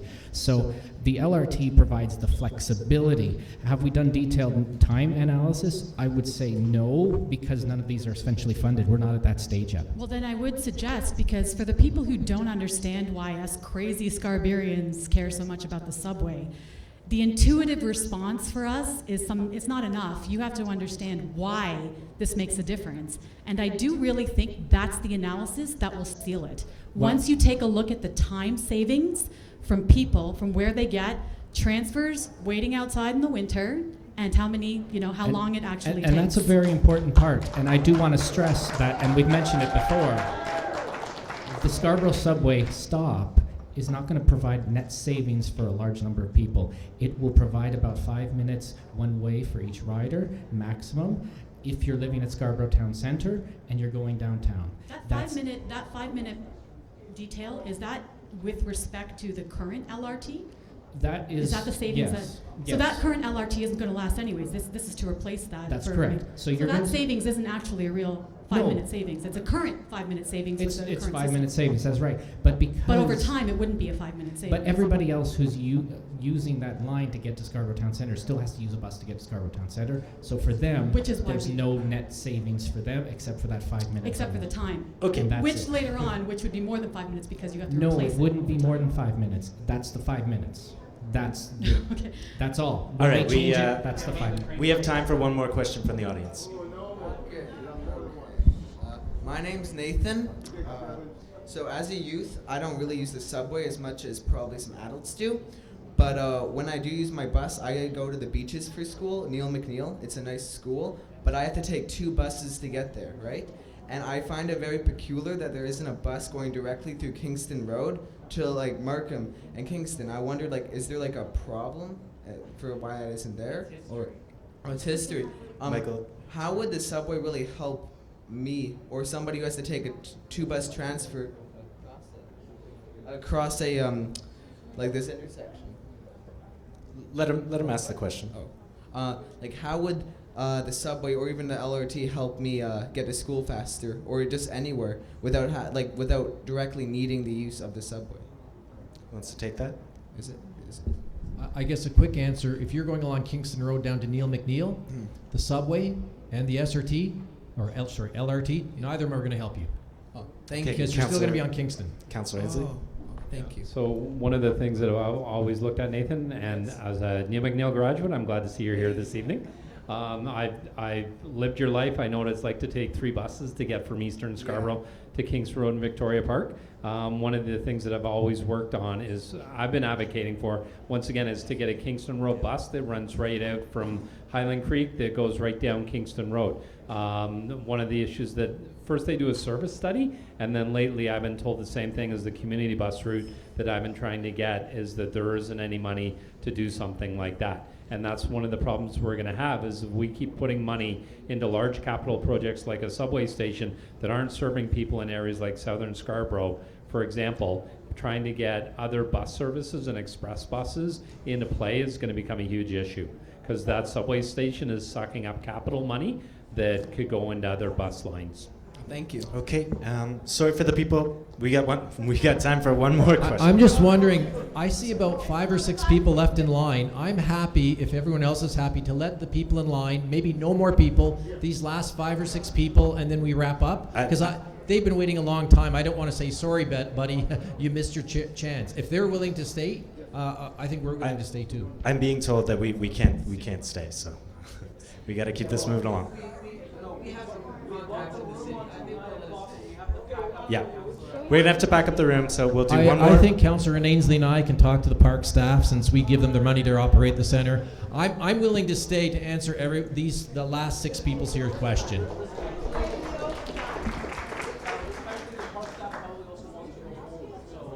Right. We do have to let the people who work here go home. Yeah, one more question. All right. Please. Hello, I'm Tyrone from Blessed Carlo Newman Catholic High School. And Sorry, Tyrone, where are you from? Blessed Carlo Newman Catholic High School.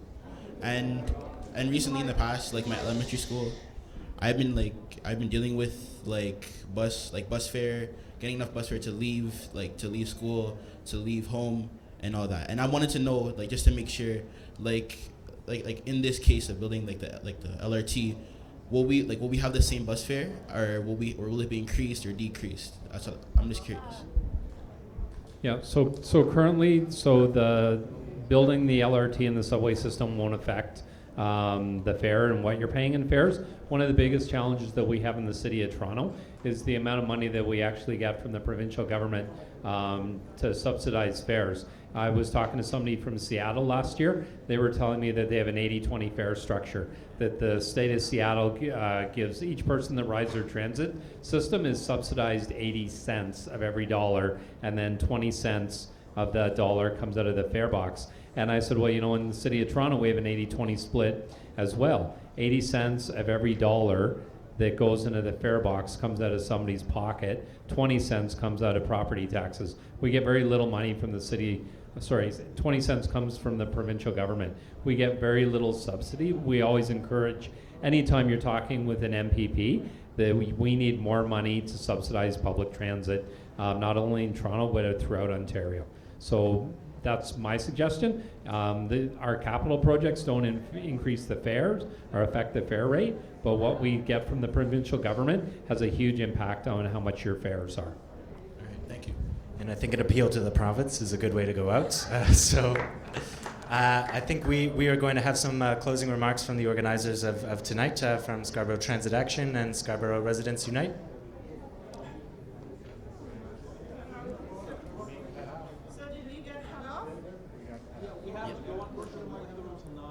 Very, very sorry to anyone who didn't get to ask a question.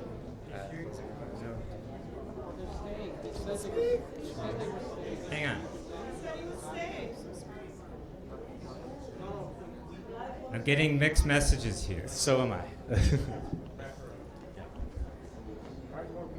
Hi there, my name is Abdel and I'm one of the organizers. We only have this room until 9 o'clock. So it is 8:45 now and we have to pack up, otherwise the PF and our staff will have to stay late and they have families to get to as well. So with respect, we have to cut up somewhere. We let 2 extra people come on and despite the time, so we have to just cut it off now. Thank you very much. Thanks for that, Ev. John? It's okay. Ev, I think we have to make some accommodations to that because these guys were waiting a long time. Okay, I'll make it as so if quick we can as just I get can. the questions I've already really cut quickly. this. Okay, I'm cutting it down. Yeah. Okay, so this is about climate change and greenhouse gases. We haven't heard mention of that at all. This is very important, as we all know, now and in the future. So in light of the pledges that various levels of government have been making in Canada and need to be met, these pledges, all the way from federal right down to city, you guys have a climate action plan that you need to follow. Which one of these, the subway, this is for anybody, the subway or the extended LRT, whatever you want to call it, that goes right through this neighborhood all the way up as far as Malvern, which one of those is going to do the best to achieve the greenhouse gas goals that we all need to achieve for now and in the future? I'll answer your question as best I can because we haven't done analysis of everything, but we did compare the number of riders and the amount of greenhouse gas reductions for the extension for the one-stop subway versus the 7-stop LRT. The subway took more passengers out of cars into transit and lowered greenhouse gases by a greater amount. I'd like to hear Paul on that. He just gave you a funny look. Sorry. I disagree. Sorry, and as the geography professor, if I could weigh in here, the construction of the subway will also generate more greenhouse gas than the construction of the LRT, and actually to a significant level. And it is about getting people out of cars. So the LRT, that's the way we'll have the biggest impact. And transportation is a very significant contributor to carbon emissions. So the bigger difference is the LRT system over the subway. My name is Karen. I'm pro LRT. It's what I got tonight is $4 billion for 5 minutes. I understand that. $4 billion for 5 minutes. And Councillor Baeremaeker, I heard you say, you cut me off. We have to go. Like, I really apologize for this. We truly have you have some of your staff here from holding these subway signs. Do you know that? Staff are here that can tell me if it's okay, we can stay late, then I will do it. But Well, right that's now, not appropriate. I'm sorry. So, Joy, please give your statement, and then we have to go, okay? Okay, Ev, Do you think that's we can actually talk to the pre-FNR staff, okay? No, we can deal with that. This is our community center. This is where residents come to, and this is an important discussion, Ev. And I think we really need to hear from residents. There are just a few. No, Ev. Okay, I have to. My question is, Yeah. Councillor Baeremaeker, I heard you say that the federal government just gave us $5 billion to the subway. Do you know that they canceled the incentive? I know you know they canceled the incentive for those who bought by Metro Pass. My question to the councillors here, is the city prepared to pick up that money for us in Toronto here? Because most of the people who cannot drive, and it's so congested on the 401 or the DVP, that they use Metro Pass and they travel. It's important to us. And I'm pro LRT, I'm letting you know that. But I don't think it's okay because they cut it off to fund a 5 minutes, $4 billion for 5 minutes. Is the city staff, what are you guys gonna do? There are two of you here and the two at the back, if they're still around. We need that money back. Okay. Thank you very much for your question. I guess the short answer is, will the city now replace the federal subsidy? The answer is no, I think because we would go bankrupt. So what we have done, though, is we have allowed children under 12 to go free because we have found that most children using transit come from lower income families, so that helps them. We're looking at issuing a low income pass to help people with lower incomes. So we try our very best to have an equity piece, but we are the poorest mouse in the house. So the City of Toronto has to raise your taxes every time we want to do anything. So unfortunately, the City of Toronto cannot do everything. Okay, So, we'll just take probably two more. Just once again, I'm going to differentiate from Councillor Baeremaeker. I think everybody was shocked when the federal government eliminated the subsidy. I know that talking with an accountant the other day, they said that the biggest difficulty with that subsidy was actually filling out the income tax paper to make it work. It was very confusing. They said the federal government could have easily kept that rebate and made how it was applied or filed for much easier. So I think it is a discussion that we need to have at the city and with the federal government. Okay, I'm a Scarborough resident for 35 years, and I have a couple opinions on the whole system. Like you are saying you're going to spend $3 billion for one stop subway. Before you start, it will be 6, and before you finish, it will be 8. Now, what's wrong with the way the system is now? Have 4 or 5 stops from Kennedy going to Town Centre.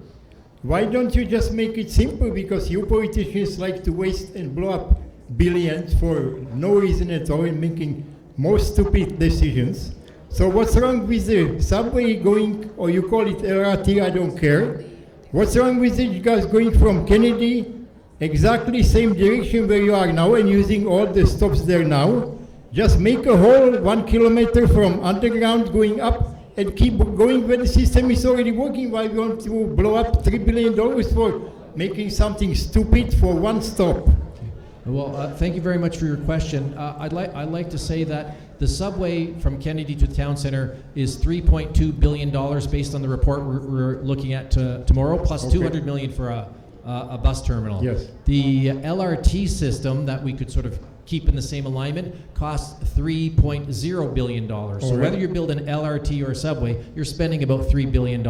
I prefer to spend about $3 billion and get a subway. Other councillors want to spend $3 billion and get an LRT. It's a because philosophical my difference. point is, look at the people, they have connections there now.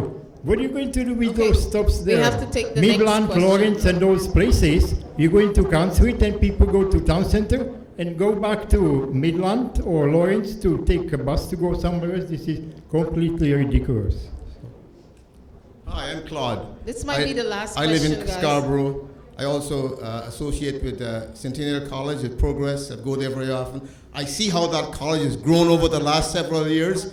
It amazes me how many young people are filling that Progress campus. I want to commend you for what you've done in calling this together. You must feel like David against Goliath. I really believe so, because he keeps mentioning all the time that we voted 8 times and we've said subways. But I heard a man who said once, he's no longer with us, he said, this project can no longer go over budget than a woman can have a baby. We know who that man was. Montrealers are still paying for that stadium right now. If we build that subway, like you said, which will serve less people and cost more money, I think we'll be paying for this project long after your grandchildren are here. Thank you. Sorry, just a quick question. So I'm deciding which university I'm going to be attending next year, and when I'm deciding, a major factor that I have to consider is how long is it going to take me to get there? So when I'm deciding between universities like Ryerson, UTSG, and UTSC, often I wonder if the hour-and-a-half commute is really worth it. So my question is, what will you say to the thousands and thousands of Scarborough residents that are students that won't benefit from the Scarborough subway? Well, first of all, I said that they will benefit from the Scarborough subway, because if you live and come into that station, you'll get to Ryerson Campus faster, you'll get down to U of T faster, and in fact, you'll get to York University faster, because there's going to be a subway open there this Christmas. So if you sign up to go to York University next year, you'll be riding in style on a subway all the way up to Steeles. So I would say to you, your question is to me. Can I call you on your geography? Why in the world would you take the subway from Scarborough to York University when there's an express bus that takes you straight across? Because again, if that you would live, take longer. you should. And sorry, I gotta stop with the time savings. If you transfer at Kennedy, because you're waiting on it, because the trains are not always going, you're going to sit there while you wait for your train. The transfer's still there. You might not even save 5 minutes. Well, this again, time savings just isn't there. As a lifetime Scarborough resident who uses the local system, I know my friends, if they're going to York University, you're going to go across the line and up on the subway. They could take the express bus if they wanted. I think we have to I'm wrap pretty it sure up. they're going to take the subway. Guys, thank you so much for your questions, everyone. Okay, go ahead. He was the last one. My name is Dan Rupisa. You and I live in the same neighborhood in Cedar Brae Boulevard. Okay, I think we will not be here, all of us here tonight, if there's no, excuse me, my friends here, no bullshitting politics in City Hall. This is ongoing for so long now, since Scarborough amalgamated with the city. It started with Mayor Lassman at the time, and he underplayed the role of Scarborough in that amalgamation. He built so much everything in North York, his own writing at the time. Okay, I raised my kids here, born here, and school here at R.H. King. They finished their schooling. They have their own family now. I have 4 grandchildren. They all live in Scarborough. My thing is this. When it comes to money, a lot of politicians are bothered by the budget. I know for the fact that, okay, my workplace is in Liberty Village, to be exact, in Dufferin and Liberty Street. Okay. That area there, all the way east to Don Valley Parkway, is Can we built ask with the question condos. quickly? Yeah, okay, we built with condos. I'm just wondering, give me some light here. Where are all the tax, the property tax going out of these properties that are being built along that corridor of Gardiner Expressway? Never on so many years that all these condoms was built, never been mentioned in the city budget where all these tax from this property tax of these condos went to. Okay, that's all my question. Okay. Next. Yeah, I just happened to be dropping by. I heard the radio this was happening. I've only been here about 7 minutes, so I'm not repeating too much. My main point is that I'm a retired TTC driver. I worked in Scarborough, driving in and out of the Scarborough Town Centre. I'm going to guess 2,500 times over the last 15 years.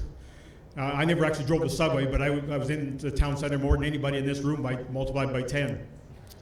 the bottom line first. The people who are in favor of subway are nuts.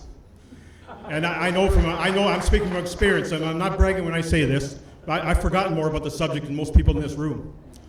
And that's not bragging, that's just after 15 years of driving to the town center. There's probably three main reasons why I feel that way, and I'll try to make it as quick. There's anybody behind me. Everybody knows about the extra cost. $1 billion extra dollars or whatever, that's not it. The main point that I don't think I've heard anybody consider is the subways are largely inaccessible. We estimate about 400 to 500,000 people in the 416 can't use a subway at all, or at least they don't want to use it. And that includes anybody who uses a white cane, anybody who's obese, anybody who has frail joints and things, everybody who's like 85 plus, people who have scooters and wheelchairs. I'll wrap it up. There's hundreds of thousands of people who couldn't use the subway if you built it here, there, or wherever. They have to use the buses and everything else. And the last thing I'll say quickly, my last point, subways are extremely expensive ongoing cost-wise.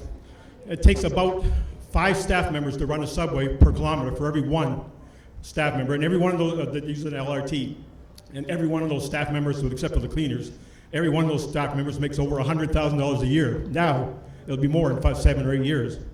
So when you put that together, you know everybody here knows who's going to be paying those fares. Your fare is going to be $5 cash by the time they get this thing open. I know it's probably too late to change it, but the subway people have been led down a garden path by the previous mayor who's no longer with us, and he convinced a lot of people who don't know anything that they're right, and they're not. Okay. The LRT people are right. Yeah. Thank you very much for coming. Thank you for that. I think that was more or less a statement, right? That was more or less a statement, not a question. So, first of all, I want to commend everyone for coming out. My name is Joy Robertson, president of Scarborough Residents Unite. And the reason why we co-hosted this event with Scarborough Transit Action is because this is actually not the first kind of educational forum that we have allowed in Scarborough Village. Our reason for doing this is to make sure that residents have both sides of and have the opportunity to receive the education about the LRT, similar to the subway that we've been seeing that was being promoted.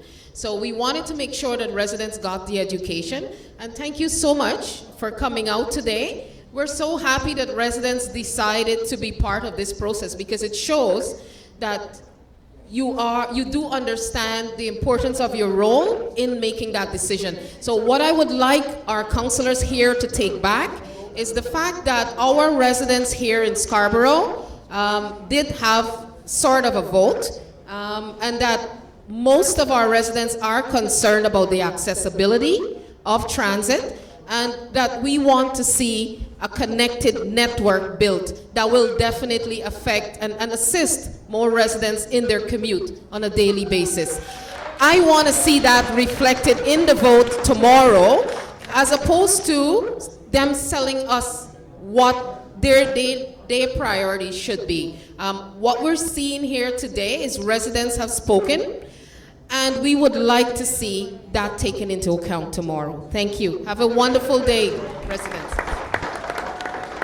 Hi there again, everybody. I just want to say thank you to PFNR staff who came to me after I made that comment and expressed their willingness to stay a little bit extra late in order to help with in making sure that the citizens of residents of Scarborough are informed. And yeah, I'm going to leave it now to Glenn to closing remarks. Thank you to all the panelists. Thank you for everyone for coming. Thank you for your questions. Have a good night. Get home safe.